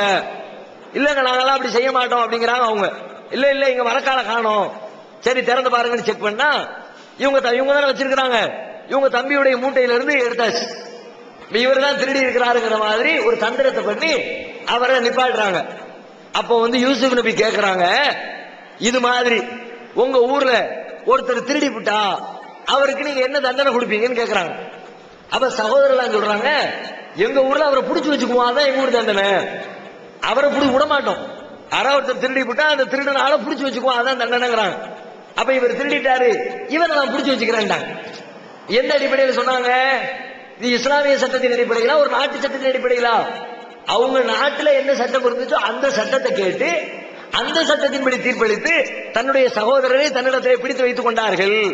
அப்ப இதையெல்லாம் அல்லாஹ் குற்றம்னு சொல்லல, எல்லாமே சரி என்று சொன்னால் நாமும் ஒரு தேசத்திலே வாழுகிற பொழுது அந்த தேசத்திலே இஸ்லாமிய ஆட்சி இல்லை, குர்ஆன் ஹதீஸ் அடிப்படையில் நடக்கக்கூடிய ஆட்சி இல்லை என்று சொன்னால் வேறு வழி இல்லை. நமக்கு நிர்பந்தம் என்ற அடிப்படையில் அங்கு உள்ள நாட்டு சட்டத்திற்கு கட்டுப்பட்டு அவைகளை செய்து கொள்வது எந்த குற்றமும் இல்லை. ஒரு குழந்தை பிறந்தா அந்த குழந்தை பிறந்த உடனே பேர் வைக்கிறோம், 7ஆம் நாள் அக்கீக்கா கொடுக்கிறோம். ஆனா நம்ம சமுதாயத்துல குழந்தை பிறந்த உடனே பாங்கு சொல்றதும் அதுக்கு சேனை தொட்டு வைக்கிறது ஒரு இது செய்யறாங்க. அது நம்ம சட்டத்துல இருக்கா இல்லையா? குழந்தை பிறந்த உடனே பாங்கு சொல்வது, ஒரு காதல பாங்கு ஒரு காதலை காமத்து சொல்ற பழக்கம் இருக்கிறது. குழந்தையினுடைய நாவல தேனை தடவுறது இருக்கிறது. இதுவெல்லாம் மார்க்கத்தில் இருக்குதா அப்படின்னு கேட்கிறாங்க. இது மார்க்கத்தில் இல்ல. பாங்கு சொல்றதுங்கிறது மார்க்கத்தில் கிடையாது. ஒரு பலகீனமான ஹதீஸை ஆதாரமாக வைத்து ரசூல் ஸல்லல்லாஹு அலைஹி வஸல்லம் தன்னுடைய பேரன்களுக்கு இது மாதிரி ஒரு காதிலே பாங்கும் ஒரு காதிலே இகாமத்தும் சொன்னார்கள் என்று வரக்கூடிய ஒரு ஆதாரபூர்வமற்ற பலகீனமான செய்தி அடிப்படையாக இந்த காரியத்தை செய்யறாங்க. அதனால ரசூலுல்லாஹ் செஞ்சாங்க என்று திட்டவட்டமாக தெரியாத எந்த காரியத்தையும் நாம செய்யக்கூடாது. இதை செய்யறவங்க இதுக்கு சொல்லக்கூடிய காரணம் என்ன அப்படின்னா, அதாவது ஒருத்தருடைய மரணத்தை உலகத்தில் பிறந்து விட்ட எல்லா மனிதர்களுக்கும் மரணம் நிச்சயம் தானே. அந்த மரணத்தை சிம்பாலிக்காக சொல்வதற்கு தான் நாங்க பாங்க சொல்றோம், இகாமத்து சொல்றோம். எப்படி சிம்பாலிக்கா? தொழுகைக்கு பாங்க இகாமத்து சொல்லப்படுகிறது. நார்மலா ஒவ்வொரு நேர பரந்து தொழுகைக்கும் பாங்க சொல்லுவாங்க, அதுக்கப்புறம் கொஞ்சம் நேரம் இருக்கும், அடுத்து இகாமத்து சொல்லுவாங்க, அதுக்கப்புறம் நேரமே இருக்காது, அடுத்து உடனே டக்குன்னு தொழுக ஆரம்பிச்சிருமல. அது மாதிரி உலகத்துல பிறந்துட்ட பாங்கும் சொல்லியாச்சு, இகாமத்தும் சொல்லியாச்சு, இனிமே நீ எப்ப போய் சேருவேன்னு தெரியாது, அடுத்த நிமிஷம் கூட நீ போயிடலாம். மனிதனுடைய மரணத்தை சிம்பாலிக்காக காட்டுவதற்கு தான் இந்த காரியத்தை செய்யறோம்னா வியாக்கியானம் கொடுக்குறாங்க. ரசூல் ஸல்லல்லாஹு அலைஹி வஸல்லம் செஞ்சாங்க என்று சொல்ல முடியாத எந்த காரியத்தை நாம செய்யக்கூடாது. எனவே அதுக்கு 1000 தத்துவங்கள் இருந்தாலும் 1000 வியாக்கியானங்கள் சொல்லப்பட்டாலும் அது மார்க்கத்தில் இல்லை என்று சொன்னால் மார்க்கத்தின் பெயரால் செய்யக்கூடாது. தேன் வைக்கிறது அதே மாதிரி தான். தேன் வைக்கிறது, பேரித்தம்பழத்தை கொடுக்கிறது ரசூலுல்லாஹ் கொடுத்திருக்கிறாங்க. ரசூல் ஸல்லல்லாஹு அலைஹி வஸல்லம் ஒரு குழந்தை பிறந்தவுடன் அவங்க கொண்டு வந்து கொடுக்கப்படுகிறது. பேரித்தம்பழத்தை சுவைத்து அதை ரசூல் ஸல்லல்லாஹு அலைஹி வஸல்லம் ஒரு பரக்கத்துக்காக அந்த பிள்ளைகளுடைய வாயில வைக்கிறாங்க. இது அவர்களுடைய பிரத்யேகமாக அவர்களுக்குரிய தனிப்பட்ட அந்தஸ்தாகத்தான் எடுத்துக்கொள்ளணும். அவங்களுடைய உமிழ் நீர் அது அந்த குழந்தைக்கு அது ஒரு துவா, அந்த துவா குழந்தைக்கு கிடைக்கிற பரக்கத்து அதையெல்லாம் வச்சு ரசூலுல்லாஹ் பிரத்யேகமா செஞ்சதா வருகிறதே ஒழிய ரசூலுல்லாஹ் செஞ்சதை வச்சுக்கிட்டு சஹாபாக்கள் யாரும் செய்யல. அது ஒரு சுன்னத்தாக கருதி இருந்தா சஹாபாக்கள் எல்லாரும் செஞ்சிருப்பாங்க. யார் அந்த காரியத்தை செய்யல. அதனால ரசூலுல்லாஹ்வுக்குள்ள பிரத்யேகமான ஒரு காரியத்தை நாம எடுத்துக்கொண்டு செய்ய வேண்டும் என்ற அவசியம் கிடையாது. எனவே தேனை தட்டு வைக்கிறது கிடையாது, பாங்கு சொல்றதுங்கிறது கிடையாது. அதையெல்லாம் நாம தவிர்த்து கொள்ள வேண்டும். இப்ப தாமுகங்கிற அமைப்பு டிசம்பர் 6 தொடர் முடக்க போராட்டமா அறிவிச்சிருக்காங்க, ஆர்ப்பாட்டமா. ஆனா தௌஹீத் ஜமாத்துங்கிற அமைப்பு ஜனவரி 4 பேரணி ஆர்ப்பாட்டமா அறிவிச்சிருக்காங்க. இதுல எது சரி? அதாவது நாம தமிழ்நாடு தௌஹீத் ஜமாத்தின் சார்பில் வருடம் இந்த டிசம்பர் மாதம் 6ஆம் நாள் பாபர் மசூதி இடிக்கப்பட்டதை கண்டித்து அதில் உள்ள குற்றவாளிகளை கைது செய்ய கோரி இந்த பாபர் மசூதியினுடைய வழக்கை விரைவாக முடித்து வைக்க வேண்டும் என்று நீதிமன்றத்தை வலியுறுத்தி வருடம் அந்த நாளில் நாம ஆர்ப்பாட்டங்களையும் கண்டன போராட்டங்களையும் நடத்தி கொண்டிருந்தோம். ஆனா இப்போதைக்கு அந்த கண்டன போராட்டம் நடத்துவதற்கான வாசல் எல்லாம் அடைபட்டு போய்விட்டது. டிசம்பர் 6ஆம் நாளில் நாம போராட்டம் நடத்துறதா இருந்தால் போராட்டம்ங்கிறது அது 2 கோணத்தில் பார்க்கப்படும் அமைப்புகளா. ஒன்று சமுதாயத்திற்கான தேவை, சமுதாயத்திற்கான நோக்கங்களை நிறைவேற்றி கொடுத்தல், அது ஒன்று. இரண்டாவது அதன் வழியாக தங்களுடைய அமைப்பை பலப்படுத்துதல், அதையும் பார்ப்பாங்க சில அமைப்புகள். அப்போ போராட்டம் ஆர்ப்பாட்டம் அப்படி வீரியமா மக்களை அழைச்சா திரும்ப மக்களை சேர்க்கிறது, மக்கள்கிட்ட பேசுறது, மக்களுக்கும் தங்களுக்கு இடையில ஒரு ஒருங்கிணைப்பு ஏற்படுத்துறது, அப்படியே தங்களுடைய அமைப்பை பலப்படுத்துவது என்ற கோணத்திலேயும் சிந்திப்பார்கள். ஆனா உண்மையில ஒரு போராட்டத்திற்காக வேண்டிய மக்களை அழைத்தால் அதில் நியாயமும் சமுதாயத்திற்கான நோக்கமும் தான் மிச்சமா இருக்கணுமே ஒழிய அதை தாண்டி நம்ம அமைப்பை பலப்படுத்தணுன்றதுக்காக வேண்டி நியாயமில்லாத ஒரு காரியத்தை கையில் எடுத்து போராடிடக்கூடாது. சில பேர் அப்படிலாம் போராட்டம் அறிவிப்பாங்க. எப்படி ஒரு நியாயமும் இருக்காது, ஒரு தேவையும் இருக்காது.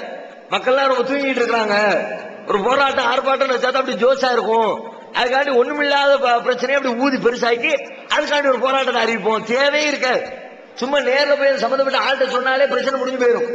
அப்படிப்பட்ட பிரச்சனைகளை எல்லாம் இதை சும்மா விடக்கூடாது என்று சொல்லி நடுத்தரவுக்கு இழுத்து போஸ்ட் அடிச்சு அது ஒரு பெரிய வேலையாக்கி அமைப்பு மக்கள் மத்தியில் பிரபல்யப்படுத்தணுன்றதுக்காக போஸ்ட் ஒட்டி நோட்டீஸ் அடிச்சு அமைப்புக்கான நோக்கத்தை கருத்தில் கொண்டு தேவையற்ற நேரங்களில் ஆர்ப்பாட்டங்களும் போராட்டங்களும் செய்யக்கூடிய சிலரும் இருக்கத்தான் செய்கிறார்கள். நாம இத்தனை ஆண்டு காலம் ஆர்ப்பாட்டம் நடத்தினோம். ஆர்ப்பாட்டம் நடத்தினதான காரணம் என்ன என்று சொன்னால் அதிலே சமுதாயத்திற்கான நோக்கம் இருந்தது, ஒரு தேவை இருந்தது. என்ன தேவை இருந்துச்சு? வழக்கு போட்டு 1949 பாபர் மசூதி வழக்கு போட்டாச்சு. வருஷம் 50 வருஷம் ஆச்சு. ஏன்னா இன்னும் வழக்க முடிக்க மாட்டேங்கிறீங்க, சீக்கிரமா வழக்க முடி, சீக்கிரமா தீர்ப்பு சொல்லுங்கள், தீர்ப்பு சொல்லுங்க. நாம சொன்னதுக்கான காரணம் சட்டப்படி தீர்ப்பு சொல்லுவாங்க நினைச்சு சொன்னோம். நியாயப்படி சட்டத்தில் என்ன இருக்குதோ அந்த அடிப்படையில் தீர்ப்பு சொல்லுவாங்க நினைச்சு சொன்னோம். ஆனா தீர்ப்பு பொய்யா வழங்கிவிட்டாங்க. அப்ப 50 வருஷத்துக்கு மேல ஆயிடுச்சு, சீக்கிரமா தீர்ப்பு சொல்லு. தீர்ப்பு சொல்லப்படாமல் இருந்துச்சு. அதை வலியுறுத்தி விரைவாக நீதி வழங்க வேண்டும் என்று சொல்லி போராட்டம் நடத்தினோம். இது தேவை இருந்துச்சு, நடத்தணும். அடுத்து ரெண்டாவது என்ன பண்ணணும் அப்படின்னா, பாபர் மசூதி இடிக்கப்பட்டதுக்கு பிறகு, இடிக்கப்பட்டு பல வருடங்களுக்கு பிறகு அதுல மேலும் ஒரு கோரிக்கை அதுல சேர்த்தோம். என்ன கோரிக்கை என்று சொன்னால், பாபர் மசூதி வழக்கிற தீர்ப்பை தான் கேட்டுக்கிட்டு இருந்தோம். ஆனா இப்ப பள்ளிவாசலை இடிச்சு விட்டாங்க. இடிச்சது அயோக்கியத்தனம், ஒட்டுமொத்த உலகம் அதை பார்த்திருக்குது, அதுக்கான சாட்சிகள்லாம் இருக்குது. லிபரான் கமிஷன் கூட அதை விசாரிச்சு குற்றவாளிகள் இன்னொரு குற்றவாளி, அத்வானி குற்றவாளி, உமாபாரதி குற்றவாளின்னு சொல்லிவிட்டு குற்றவாளிகளுடைய பட்டியலையும் கொடுத்துருச்சு.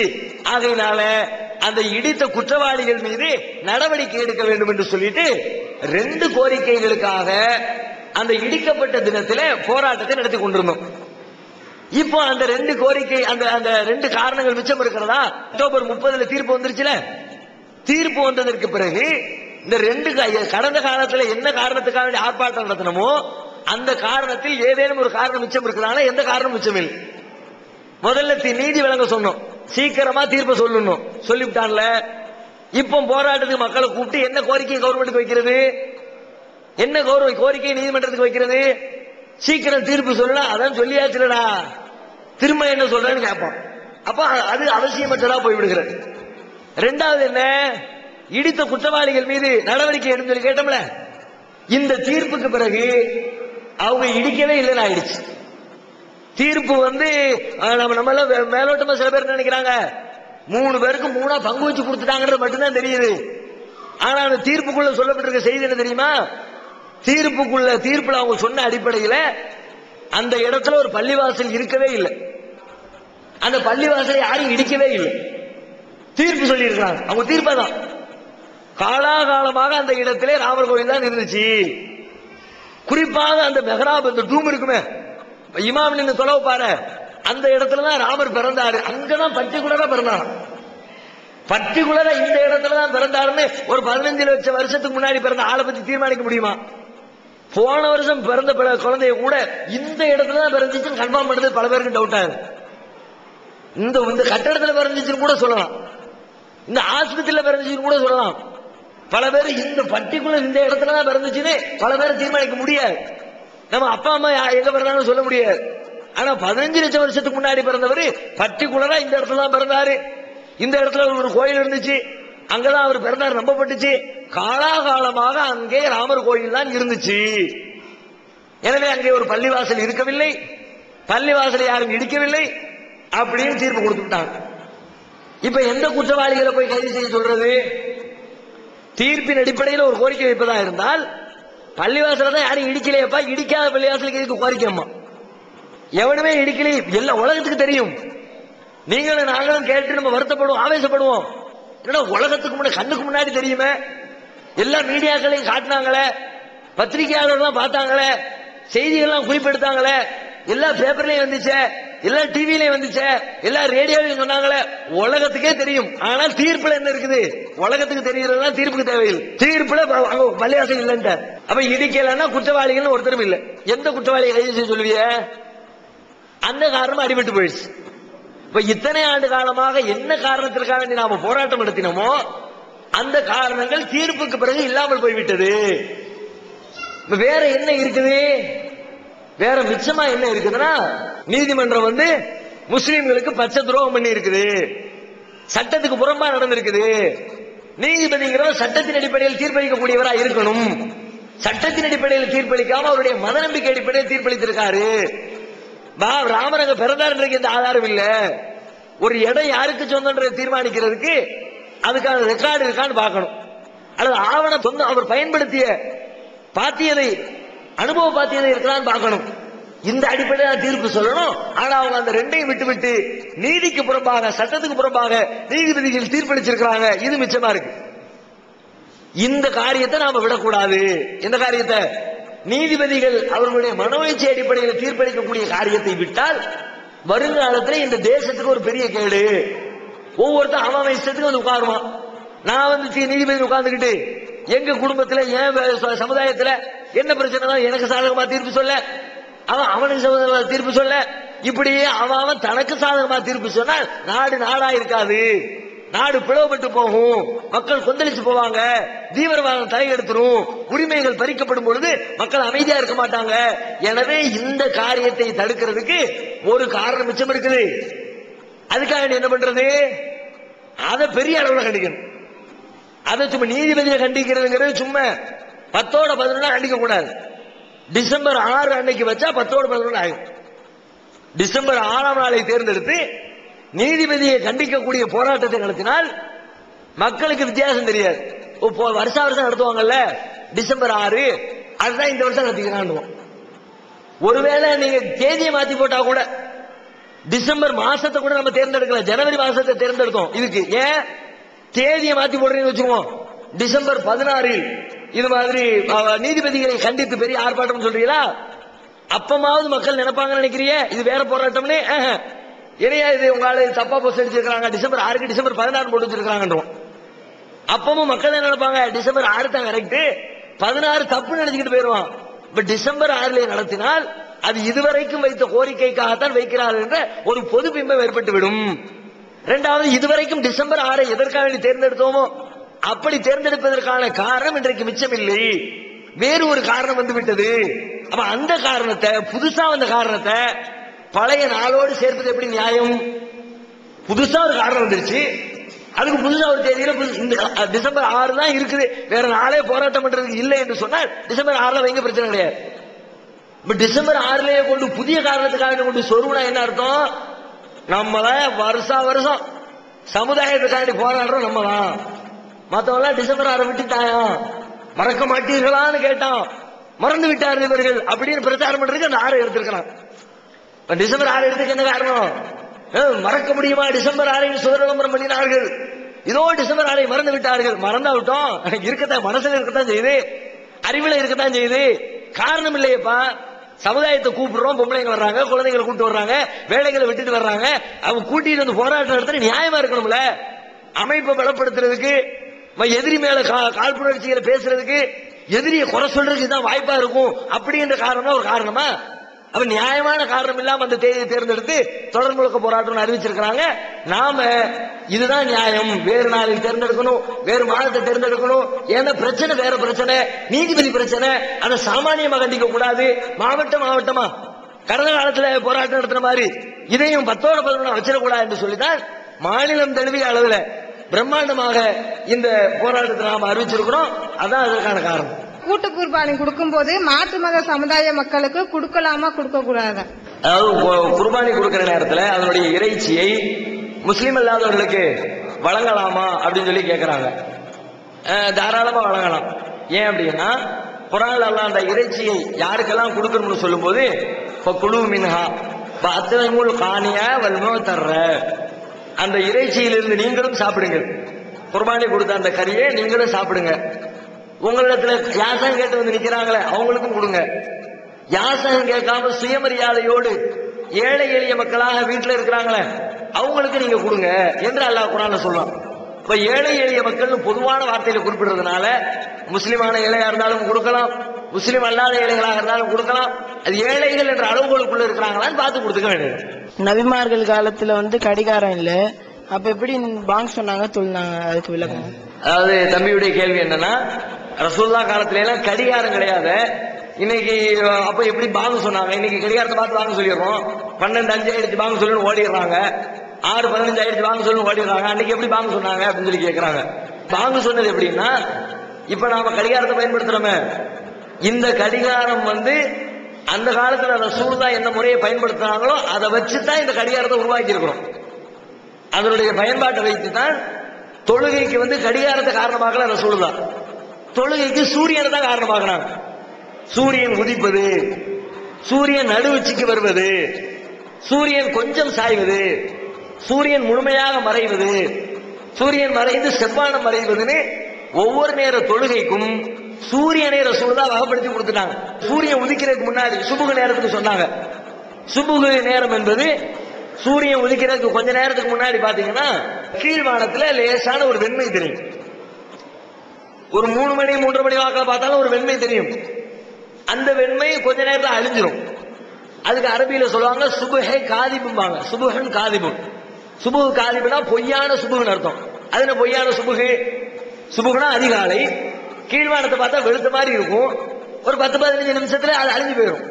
அதனால இது நிஜமான சுபுகு இல்லப்பா, பொய்யான சுபு. திரும்ப இருட்டாயிரும். வானம் 4 மணிக்கு பார்த்தா இருட்டா போயிடும்.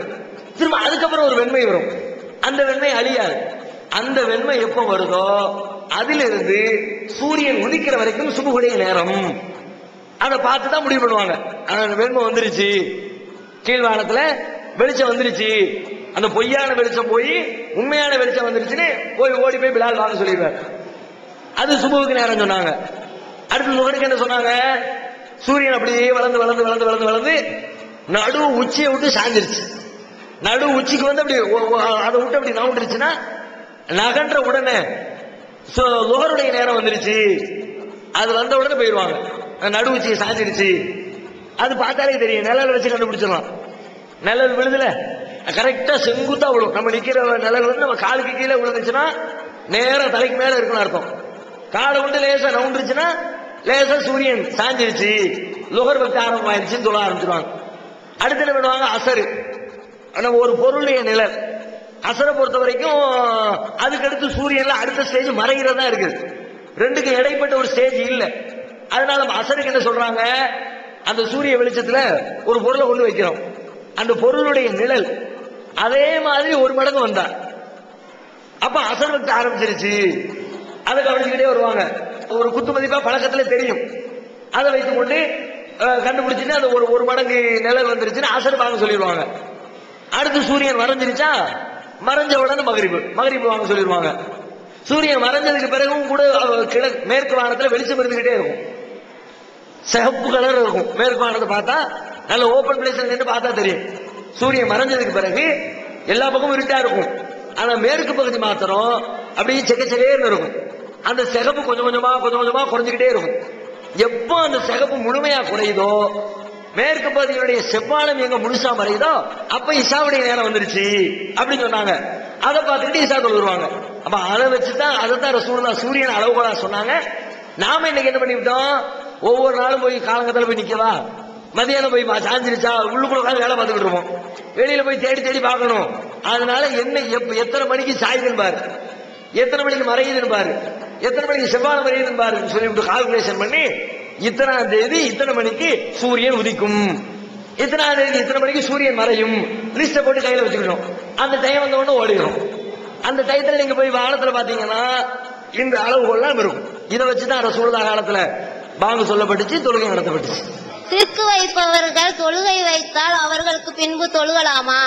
அல்லாஹ்வுக்கு இணை கற்பிக்கக்கூடிய பாவம் செய்யக்கூடியவங்க பல பேர் இணை கற்பிக்கிறாங்க நம்ம சமுதாயத்தில், முஸ்லிம்கள் என்று சொல்லிக்கொண்டு. அல்லாஹ் எந்த காரியத்தை செய்யக்கூடாதுன்னு சொன்னானோ, எந்த பாவத்தை மன்னிக்கவே முடியாத பெரும்பாவம்னு சொன்னானோ அந்த பாவத்தை முஸ்லிம்னு பேர் வச்சுக்கிட்டே பல பேர் செய்யறாங்க. அதுல பல இமாம்களும் செய்யறாங்க.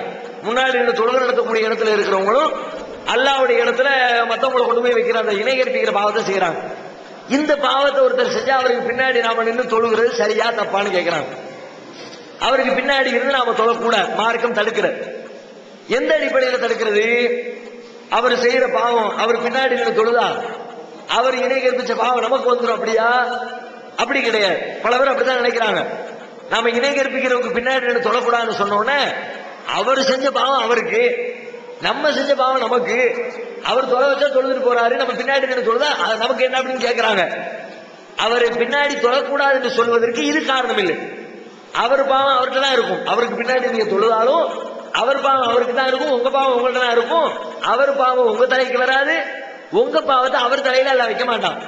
பிறகு எதுக்கு தொழக்கூடாதுன்னு சொல்றோம் என்று சொன்னால், அல்லாஹ் குர்ஆன்ல சொல்லி காட்டுகிறான், இணை கற்பிக்கக்கூடியவர்களை, அல்லாஹ்வுக்கு மாறு செய்யக்கூடியவர்களை உங்களுடைய பொறுப்பாளர்களாக ஆக்கிக் கொள்ளாதீர்கள் என்று குர்ஆன்ல அல்லாஹ் சொல்லி காட்டுகிறான். பொறுப்பாளர்னா என்ன?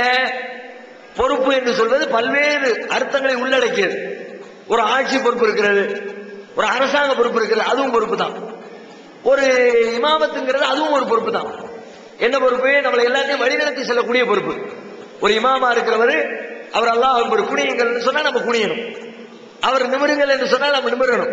அப்ப அவர் கையில நம்ம பொறுப்பை கொடுத்து நீங்க எப்படி சொல்றீங்களோ அப்படி நாங்க வர்றோம், உங்களுக்கு பின்னாடி நாங்க கட்டுப்படுறோம் என்று சொல்லி அவரை பொறுப்பாளராக எடுத்துக்கொள்வதுதான் ஒரு இமாமத்துக்கான அர்த்தம். இப்போ அல்லாஹ் குர்ஆன்ல சொல்லிட்டா உங்களுடைய பொறுப்பாளராக இணை கற்பிக்கக்கூடியவர்கள் இருக்கக்கூடாதுன்னு சொன்னதுக்கு பிறகு நாம எப்படி அவங்களை வைக்கிறது? அவர் நல்ல கிராத் ஓதுறவரா இருக்கட்டும், நல்ல மார்க்கம் தெரிஞ்சவரா இருக்கட்டும், அல்லது ரொம்ப பெரிய வயசாரியா எப்படி என்ன தகுதி இருக்கட்டும், ஆனா இணை கற்பிச்சு விட்டாரா அவர் முன்னாடி நிக்கிறது தகுதி கிடையாது, அவருக்கு பின்னாடி நீங்க நிக்க கூடாது நல்லா திட்டவட்டமானவங்க சொல்லி தந்து விட்டாங்க. அதனால இணை கற்பிக்கிறவங்களுக்கு பின்னாடி நாம நம்முடைய தொழுகை அமைத்துக் கொள்ள கூடாது. இன்னும் மேல ஒருபடி மேல போய் சொல்வதா இருந்தால் அல்லாஹ் ரப்பல் ஆலமீன் இந்த பள்ளிவாசலை நிர்வாகம் செய்யக்கூடியவர்களை பற்றி ஒரு வசனத்துல சொல்லி காட்டுகிறான். அதுல பட்டியல் போடும் பொழுது மாகாணலில் முஷ்ரிகீன ஐயமுரு மசாஜித் அல்லாஹி ஷாஹிதீன அலா அன்ஃபுஸிஹிம் பில் குஃப்ரி, இணை கற்பிக்கக்கூடியவர்களுக்கு அல்லாஹ்வுடைய பள்ளிவாசல்களை நிர்வாகம் செய்கிற அதிகாரம் கிடையாது. ஏனென்றால் அவர்கள் இணை கற்பிக்கக்கூடியவர்கள் குஃப்ருக்கு சாட்சிகளாக இருக்கிறார்கள். அல்லாஹ்வை மறுப்பதற்கு அவங்க ஒரு சாட்சியாளராக இருக்கிறாங்க. எனவே இணை கற்பிக்கக்கூடியவர் பள்ளிவாசலை நிர்வாகம் பண்ணக்கூடாதுங்கிறான். இப்ப நிர்வாகம்னா என்ன? ஒரு பள்ளிவாசலுடைய நிர்வாகத்துல இருக்கிற வேலைகள் என்ன? நிர்வாகம்னா டியூப்லைட் போடுறது, கரண்ட் பில்லு கட்டுறது, சுத்தப்படுத்துறது, ஹவுஸ்ல தண்ணி இல்லாட்டி தண்ணீரை நிரப்புறது, அங்கே பணியாற்றக்கூடிய ஊழியர்களுக்கு ஊதியம் கொடுக்கிறது, வெள்ளை இல்லாம இருந்துச்சுன்னா வெள்ளை அடிக்கிறது, மராமத்து பணிகள், இதுதான் நிர்வாகத்தினுடைய வேலை. ஒரு பள்ளியினுடைய நிர்வாகம்னா இதுதான் ஒரு பள்ளி நிர்வாகம். பள்ளிவாசல் கட்டப்பட்டதுக்கான முக்கியமான முதல் நோக்கம் என்ன? பள்ளியில் இருந்து தொழுகை நடத்துறதுதான் முதல் முக்கியமான பணி. அங்க டியூப்லைட் போடுறதை விட, அங்க ஃபேன் வசதி செய்வதை விட, அங்க தண்ணீர் இருக்கிறதா பார்க்கிறத விட, அங்க இருக்கிறவர்களுக்கு ஊதியம் கொடுக்கறத விட, பள்ளிவாசல் கட்டப்பட்டதற்கான முக்கியமான நோக்கம் என்னன்னா, அங்க அல்லாஹ்வை எல்லாரும் சேர்ந்து தொழுகை நடத்தணும், கூட்டாக இறைவன் வணங்கப்படணும். அதுக்குதான் பள்ளிவாசல் கட்டப்பட்டுச்சு. இப்ப அல்லாஹ் இங்க என்ன சொல்றான்? இணை கற்பிக்கக்கூடியவனுக்கு பள்ளிவாசல் கட்டப்பட்டதுல ரெண்டு நோக்கம் இருக்கு. பள்ளிவாசல்ல ஒண்ணு தொழுகை நடத்துறது முதல் வேலை, ரெண்டாவது நிர்வாகம் பண்றது ரெண்டாவது வேலை. ரெண்டாவது வேலைக்கு கூட நீ தகுதி இல்லைன்னா இணை கற்பிக்கக்கூடிய ஆளு பள்ளிவாசல் இமாமத்து பத்தியே பேசலாம்ல. நீ பள்ளிவாசல் டியூப்லைட் போடுறது கூட நீங்க ஒரு தூரம் பண்ணிப்போம். அதை என்ன நீ நிர்வாகம் பண்றது? நாங்க பாத்துக்குவோம். பள்ளியில தண்ணி இல்லைங்க, நான் தண்ணியை நிரப்புறேன், நீ சொல்ல நீ போயா? அப்ப இரண்டாம் கட்ட வேலைக்கே தகுதி இல்லை என்று மறுக்கப்பட்ட ஒரு மனிதர் முதல் கட்ட வேலைக்கு தகுதின்னு சொல்ல முடியுமா? அவரை ஒரு கம்பெனிக்கு ஒருத்தர் வேலைக்கு போறாரு, அவர் ஒரு கிளர்க் வேலைக்கு கூட நீ தகுதி இல்லையா போயான்ட்டான். நீ கிளர்க்கா இருக்கிற கூட நீ லாய் கிடையாது, உன்னை எல்லாம் இவன் கம்பெனியில் வச்சுக்கோ போன்ட்டான்.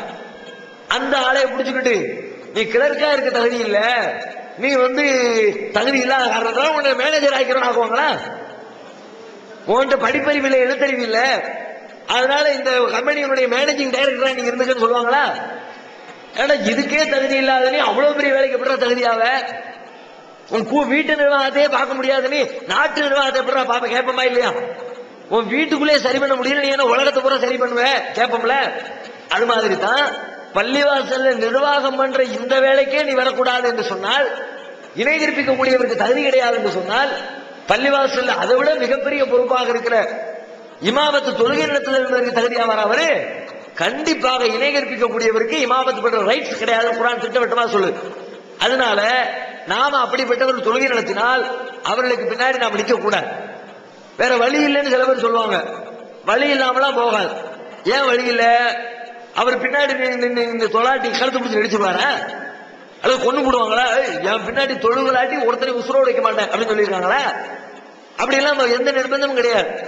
அவர் இல்லையா தனியா தொழுங்க, வேற யாராவது நல்ல மக்களை சேர்த்து கொண்டு 2 பேர் 3 பேர் தனிச்சு தொழுங்க, உங்க வீட்டுல தொழுங்க. அதனால எக்காரணத்தை கொண்டும் இணை கற்பிக்கக்கூடியவர்களுக்கு பின்னாடி நின்று தொழுகையை நாம நிறைவேற்றக்கூடாது. தமுமுகவுடைய தலைவர் ஜவாஹிர்ல அவருடைய வெப்சைட்ல அறிக்கை விட்டிருந்தாரு, அந்த தீர்ப்பு பாபர் மசூதி தீர்ப்பு வரவேற்கத்தக்கதுன்னு. ஆனா இப்ப டிசம்பர் 6 நடத்துறாங்க. இது எந்த விதத்துல நியாயம்னு தெரியல. என்னுடைய கேள்வி என்னன்னா, தொழுகையிலே சிறந்தது தாவூத் அலைஹிஸ்ஸலாத்துடைய தொழுகை அப்படின்னு ரசூலுல்லாஹ் சொல்லியிருக்காங்க. அவங்களுடைய தொழுகை முறை எப்படி இருந்துச்சு? இந்த தமுமுகவுடைய தலைவர் ஃபர்ஸ்ட் தீர்ப்பு வந்த உடனே அன்றைக்கு மறுநாள் அவங்க ஒரு அறிக்கை வெளியிட்டு இருந்தாங்க. அந்த அறிக்கை பரவலா பத்திரிகையிலே வந்துச்சு. என்ன அறிக்கைனா, இந்த தீர்ப்பை நாங்கள் ஏற்றுக்கொள்கிறோம், வரவேற்கிறோம், வரவேற்க தகுந்த தீர்ப்பு என்ற கருத்துப்பட அவங்களுடைய அந்த விமர்சனத்தை வச்சிருந்தாங்க. அதுக்கு மறுநாள் நம்முடைய நிறுவனர் சென்னையில நம்முடைய தலைமையகத்தில் ஜும்மா உரையில அதுல அதை ஏத்துக்க முடியாது, மறுநாளே நம்மளும் அறிக்கை விட்டுட்டோம். அவங்க ஆதரிச்சு அறிக்கை விட்ட அன்னைக்கே நாமளும் அதை கண்டிச்சு, இது ஏற்க தகுந்த தீர்ப்பு இல்லை, சட்டத்தின் பார்ப்பட்ட தீர்ப்பு இல்லை, இதை நாங்க ஒத்துக்கொள்ள முடியாது நாம டிக்ளேர் பண்ணிட்டோம். டிக்ளேர் பண்ணதுக்கான காரண காரியங்களை அடுத்த ஒரு நாள்ல ஜும்மாவில் விரிவாக விளக்கமாக என்ன காரணத்தினால இது நாங்க ஏத்துக்க முடியாது என்பது விரிவா பேசப்பட்டுருச்சு. அதுக்கப்புறம் அங்க இருந்து ஸ்டேட்மெண்ட் வருது, இவ்வளவு மேட்டர் இருக்குது, நம்ம கவனிக்கிற போல இருக்குது அப்படின்னு நினைச்சாங்களா? அல்லது நம்ம இப்படி ஆதரிச்சாலும் ஓகே அப்படின்னு சொன்னாதான் எல்லாருடைய ஓட்டுகளும் அடுத்த தேர்தல் நமக்கு கிடைக்கும், பரவாயில்லப்பா இவங்க சமுதாய நலன் விரும்பிகளா இருக்கிறாங்க, எல்லார்ட்டையும் ஒத்துமை விரும்புறாங்கன்னு சொல்லிவிட்டு எல்லாரும் நமக்கு ஓட்டு போடுவாங்கன்னு நினைச்சு என்ன காரணம்னு தெரியல. முதல்ல சொன்னது காரணம் தெரியல. அதுக்கப்புறம் 2வது இவ்வளவு மேட்டர் இருக்குதா, இது நமக்கு தெரியாம போச்சுட்டு அடுத்து மறுபறிக்கை விட்டுட்டாங்க. இல்ல நாங்க ஏத்துக்கல, இது வந்து சரியான தீர்ப்பு இல்ல, அதை கேள்வியும் கேட்கிறாங்க. இப்ப நீங்க கேட்ட மாதிரி அவங்களதே கேள்வி கேட்கப்படுகிறது. என்னங்க முதல்ல ஓகே நீங்க சரி, நீங்க அடுத்த 2 நாள் அந்தர் பெல்ட் அடிச்சிட்டீங்களே என்ன? அது வந்து எடுத்த எடுப்புல ஒரு விஷயத்தை சொன்னா மக்கள் தாங்கிக்க மாட்டாங்க. அதனால மக்கள் அப்படி தயார்படுத்தி எடுத்த தப்புன்னா தப்ப மூஞ்சில் அடிச்ச மாதிரி சொல்லணுமா? தப்ப சரின்னு சொல்லிவிட்டு அதுக்கப்புறம் சொன்னா இதான் சரி, அதை வந்து மக்களுக்கு சொல்லக்கூடிய விதமா? பேராசிரியர் வந்து அது மாதிரி சமாளிக்கிறாங்க வேற வழி இல்லாம. என்ன இப்படி கூறுகட்டத்தனமா சொல்லி முடிய ஒரு ஆலோசனை பண்ண மாட்டேன், யோசிக்க மாட்டீங்களா? ஒரு அறிக்கை விடுற எவ்வளவு பெரிய பிரச்சனை இது. இதுதான் ஒவ்வொரு வருஷமும் தமுமுக வந்து ஆரம்பத்தில் கையில் எடுத்த போராட்டத்துல பெரிய போராட்டம் இந்த போராட்டம் தானே. இவ்வளவு பெரிய மேட்டர் உள்ளத்துல இருந்து வரணும். இயற்கையில உணர்ச்சி பூர்வமா உள்ளத்தோடு 2 கலந்திருந்தால் அதை பார்த்த உடனே நம்ம விஷயத்துல, என் குடும்ப விஷயத்துல தீர்ப்பு சொன்னா நான் சொல்லுவேனா? என் வீட்டுல முன்னாடி என் சொத்தை அடுத்தவனுக்கு பிடிக்க கொடுத்தாச்சு. என் வீட்டுல எங்க அத்தா அம்மா எல்லாரும் உட்கார்ந்து இருக்கிறாங்க. தீர்ப்பு எனக்கு சாதகமா பாதகமா வந்துருச்சு. வீட்டுல போய் தீர்ப்பு சொல்லணும். போன உடனே தீர்ப்பெல்லாம் நமக்கு சாதகம் தான். வீடு கிடைச்சி என்ன சந்தோஷத்துல வெளியே போட்டு கொண்டாடி அது ஸ்வீட்டை கொடுத்து அதுக்கப்புறம் மறுநாள் வந்து இல்ல இல்ல வீடு நமக்கு இல்ல அவனுக்குன்னா செருப்பகட்டி அடிக்க மாட்டாங்க. இதே என்ன நேரத்தை சொல்லுங்க கேட்க மாட்டாங்க. கேட்டா சமாதானப்படுத்துறதுன்னா ஒத்துக்குவாங்களா? அதனால அது வந்து ஒரு ஏற்கத்தகாத ஒரு காரணத்தை சொல்லி அதை அவர்கள் நியாயப்படுத்தினார்கள். அடுத்து கேட்கிறாரு, தொழுகையில சிறந்த தொழுகை தாவூத் அலைஹிஸ்ஸலாத்துடைய தொழுகைன்னு இருக்குது. தாவூத் அலைஹிஸ்ஸலாம் எப்படி தொழுதாங்கன்னு கேட்கிறாங்க. தொழுகை சம்பந்தமா தாவூத் அலைஹிஸ்ஸலாம் சொன்ன வந்ததாக தெரியல. எப்படி வருதுன்னா நோன்பு சம்பந்தமாகத்தான் வருகிறது. நோன்பை பத்தி சொல்லும் போது ஒரு சஹாபி இடத்துல ரசூல் ஸல்லல்லாஹு அலைஹி வஸல்லம் போய் பேசுறாங்க. அவர் வந்து ரொம்ப அதிகமா நோன்பு வைக்கக்கூடிய ஆளு. அப்புறம் ரசூலுல்லாஹ் ஏப்பா ரொம்ப நோன்பு வைக்கிற, உடம்பு ஒம்பா போயிடும், உடம்புக்கு செய்ய வேண்டிய கடமைலாம் இருக்குது, அதிகமா நோன்பு வைக்காதேன்னு அட்வைஸ் பண்றதுக்காக அந்த சஹாபியுடைய வீட்டுக்கு போயிருக்கிறான். அப்ப வீட்டுக்கு போயிருக்கும்போது ரசூல் ஸல்லல்லாஹு அலைஹி வஸல்லம் நோன்பை குறைச்சிக்கன்னு சொல்லும் போது என் உடம்புல தாக்கத்து இருக்குத, நான் நிறைய நோன்பு வைக்கிறதுக்கு வலு இருக்குத அப்படிங்கிறாரு. இல்ல இல்ல நீ குறைச்சுதான் ஆகணும். அவர் குறைச்சிக்கிட்டே வர்றாரு. 30 நாள் வைக்க முடியல, 20 நாள் வைக்கிறாங்க வைக்க கூடாது, ஒரு 20 நாள் வைக்கிறாங்க வைக்க கூடாது, அப்ப ஒரு 18 நாள் வைக்க கூடாது அப்படின்னு சொல்லிட்டே வர்றாங்க ரசூலுல்லாஹ். கடைசியா ரசூலுல்லாஹ் சொல்றாங்க, அதிகபட்சமாக நீ நோன்பு வைக்க விரும்பினால் தாவூத் அலைஹிஸ்ஸலாம் வச்ச மாதிரி நீ நோன்பு வை. தாவூத் அலைஹிஸ்ஸலாம் எப்படி வைப்பாங்கன்னா ஒரு நாள் விட்டு ஒரு நாள் நோன்பு வைப்பாங்க. ஒரு நாள் நோன்பு வைப்பாங்க, மறுநாள் நோன்பு விட்டுருவாங்க. அதுக்கு அடுத்த நாள் நோன்பு வைப்பாங்க, அதுக்கு அடுத்த நாள் விட்டுருவாங்க. ஏறத்தாழ மாசத்துல பாதி நாள் வைப்பாங்க. அது மாதிரி நீ வச்சுக்க என்று சொல்லி நோன்பை குறித்து சொல்லப்பட்டதாக தான் அறிகிறேன். தொழுகை சம்பந்தமாக தாவூத் அலைஹிஸ்ஸலாத்துடைய தொழுகையை இணைத்து சொல்லப்பட்டதா தெரியல. இப்ப வந்து அமல்களின் சிறப்புன்னு சொல்லிட்டு பள்ளியாசல் வந்து தகலின் வாசிக்கிறாங்க. அதை வந்து தவ்ஹீத் ஜமாத்துல இருந்து அது எதிர்ப்பு தெரிவிக்கிறாங்க. இதை வந்து எந்த விதத்துலன்னு தெரிஞ்சுக்கணும். சகோதரர் என்ன கேட்கிறாருன்னா, பள்ளிவாசல்கள்ல அமல்களின் சிறப்புன்னு ஒரு புத்தகத்தை வாசிக்கிறாங்க, அதை நீங்க தப்புங்கிறீங்களே, ஏன் என்ன காரணத்தினால அப்படின்னு கேட்கிறாங்க. அமல்களின் சிறப்பை வாசிக்கக்கூடியவங்க எல்லாருமே அது ஒரு பெரிய வேதத்துடைய முக்கியத்துவமான ஒரு நூலாக கருதி அதை வாசிக்கிறாங்க. தப்லீக் போறாங்களே, தப்லீக் சகோதரர்கள், தப்லீக் போறதுமாங்களே, அந்த தப்லீக் போகக்கூடிய சகோதரர்கள் அமல்களின் சிறப்பை ரொம்ப பெரிய ஒரு புனித நூலாக எந்த அளவுக்கு மதிக்கிறாங்கன்னா, குர்ஆனுக்கு கொடுக்கிற மதிப்பை விட, ஹதீஸுக்கு கொடுக்கிற மதிப்பை விட இந்த அமல்களின் சிறப்புக்கு ரொம்ப முக்கியத்துவம் கொடுக்குறாங்க. அப்படி இந்த அமல்களின் சிறப்புல முக்கியத்துவம் கொடுக்கறதுக்கு என்ன இருக்குது? அது ஒரு மனிதர் எழுதிய நூல். ஜக்கரியா மௌலானா என்று சொல்லப்படுகிற வடநாட்டை சார்ந்த ஒரு ஆளு எழுதின ஒரு புத்தகம். என்ன புத்தகம்? என்ன எழுதுறாருல்ல, சில குர்ஆன் வசனங்களை போட்டு சில ஹதீஸ்களை போட்டு அந்த குர்ஆனுக்கும் ஹதீஸுக்கும் விளக்கம் எழுதியிருக்கிறேன். தொழுகையின் சிறப்பு, தொழுகைக்கான சிறப்புகளை பத்தி விளக்கம் நிறைய விளக்கம் எழுதுறார். நோன்புடைய சிறப்புன்னு சில குர்ஆன் வசனத்தை ஹதீஸை போட்டுவிட்டு நிறைய அவருடைய சொந்த விளக்கத்தை எழுதுறார். லிக்ருகளுடைய சிறப்பு என்று சொல்லிவிட்டு குர்ஆன் ஹதீஸில் உள்ள என்று சொல்லிவிட்டு நிறைய சொந்த விளக்கத்தை எழுதுறார். இந்த சொந்த இதுல வந்து குர்ஆன் ஹதீஸை மட்டும் எழுதி அந்த குர்ஆன் ஹதீஸ் அடிப்படையில் அதற்கு அவர் விளக்கம் கூறியிருந்தால் அதுல அப்ஜெக்ஷன் பண்றதுக்கு எந்த பிரச்சனையும் இல்லை. தாராளமா படிங்க, குர்ஆன்ல உள்ளதான் சொல்லி இருக்கிறாரு, ஹதீஸ்ல உள்ளதான் சொல்லி இருக்கிறாருன்னு நம்ம சொல்லிடலாம்.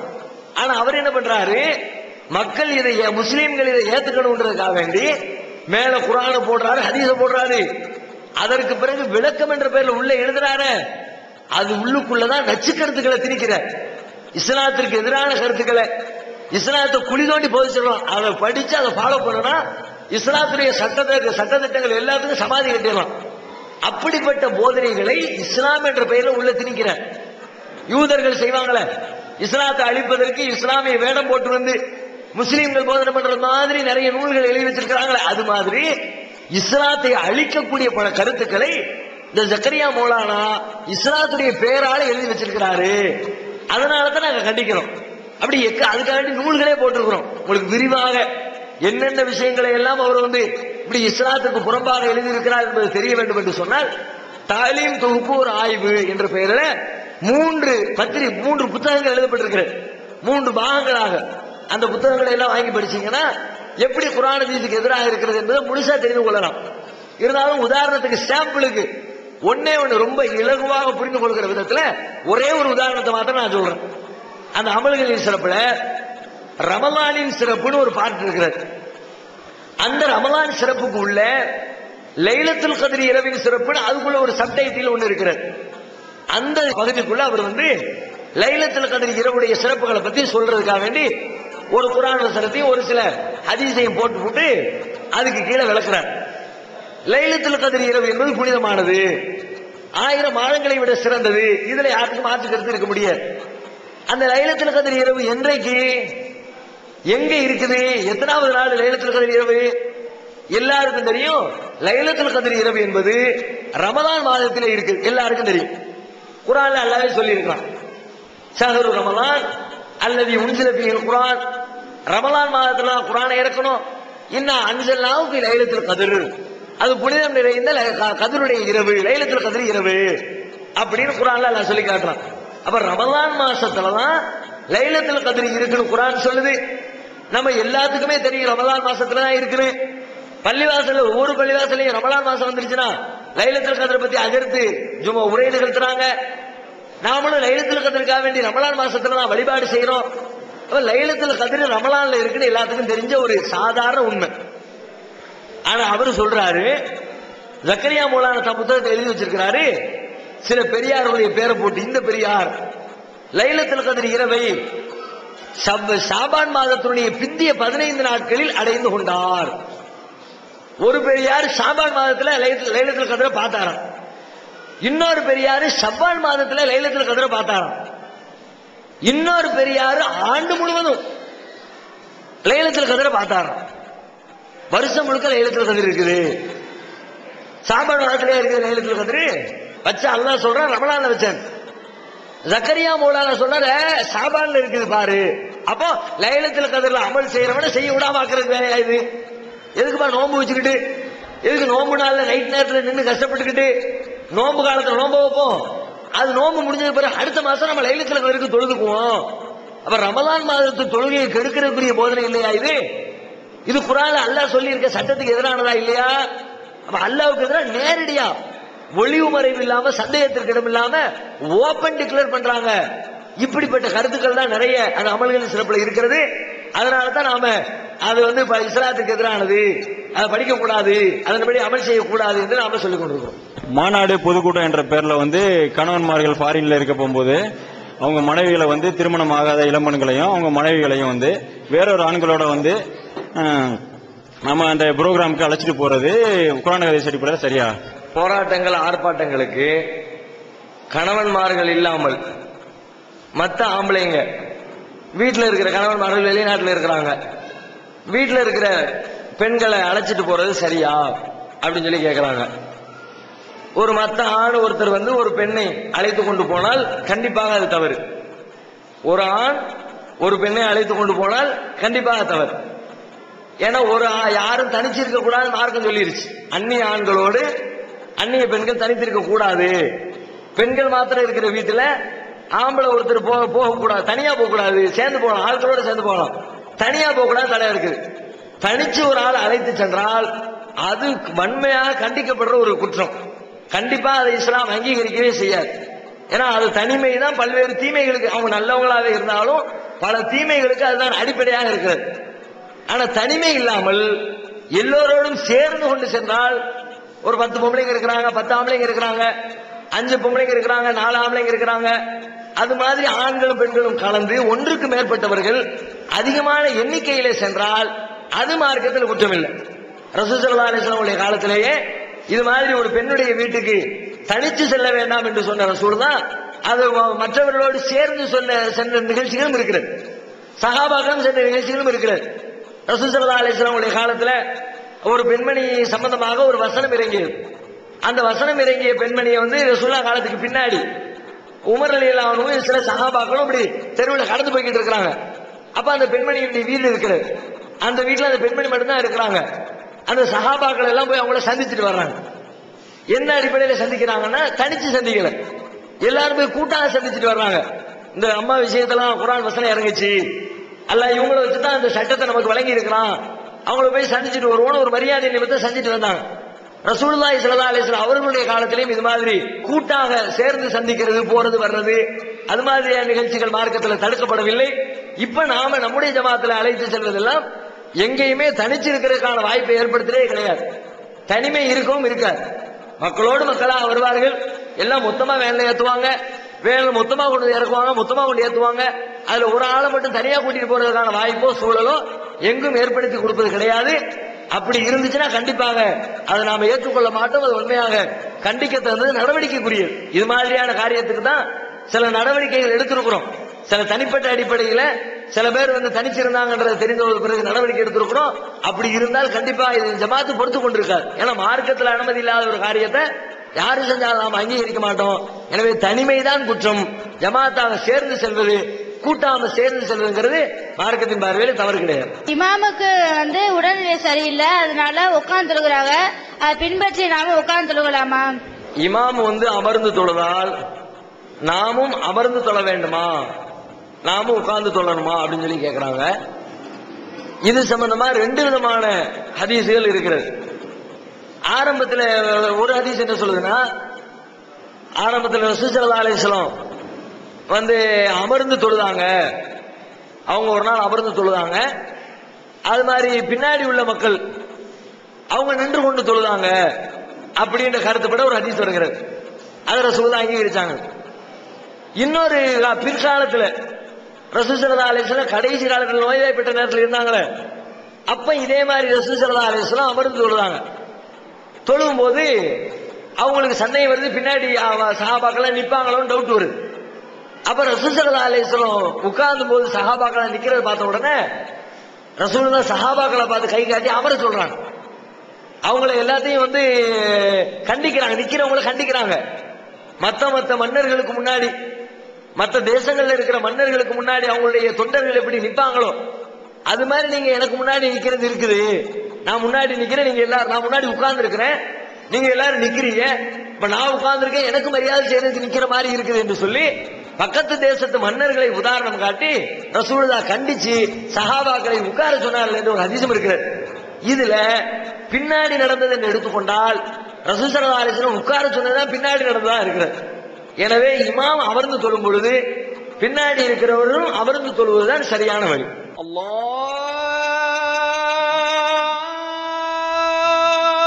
அக்பர், அல்லாஹு அக்பர், அல்லாஹ்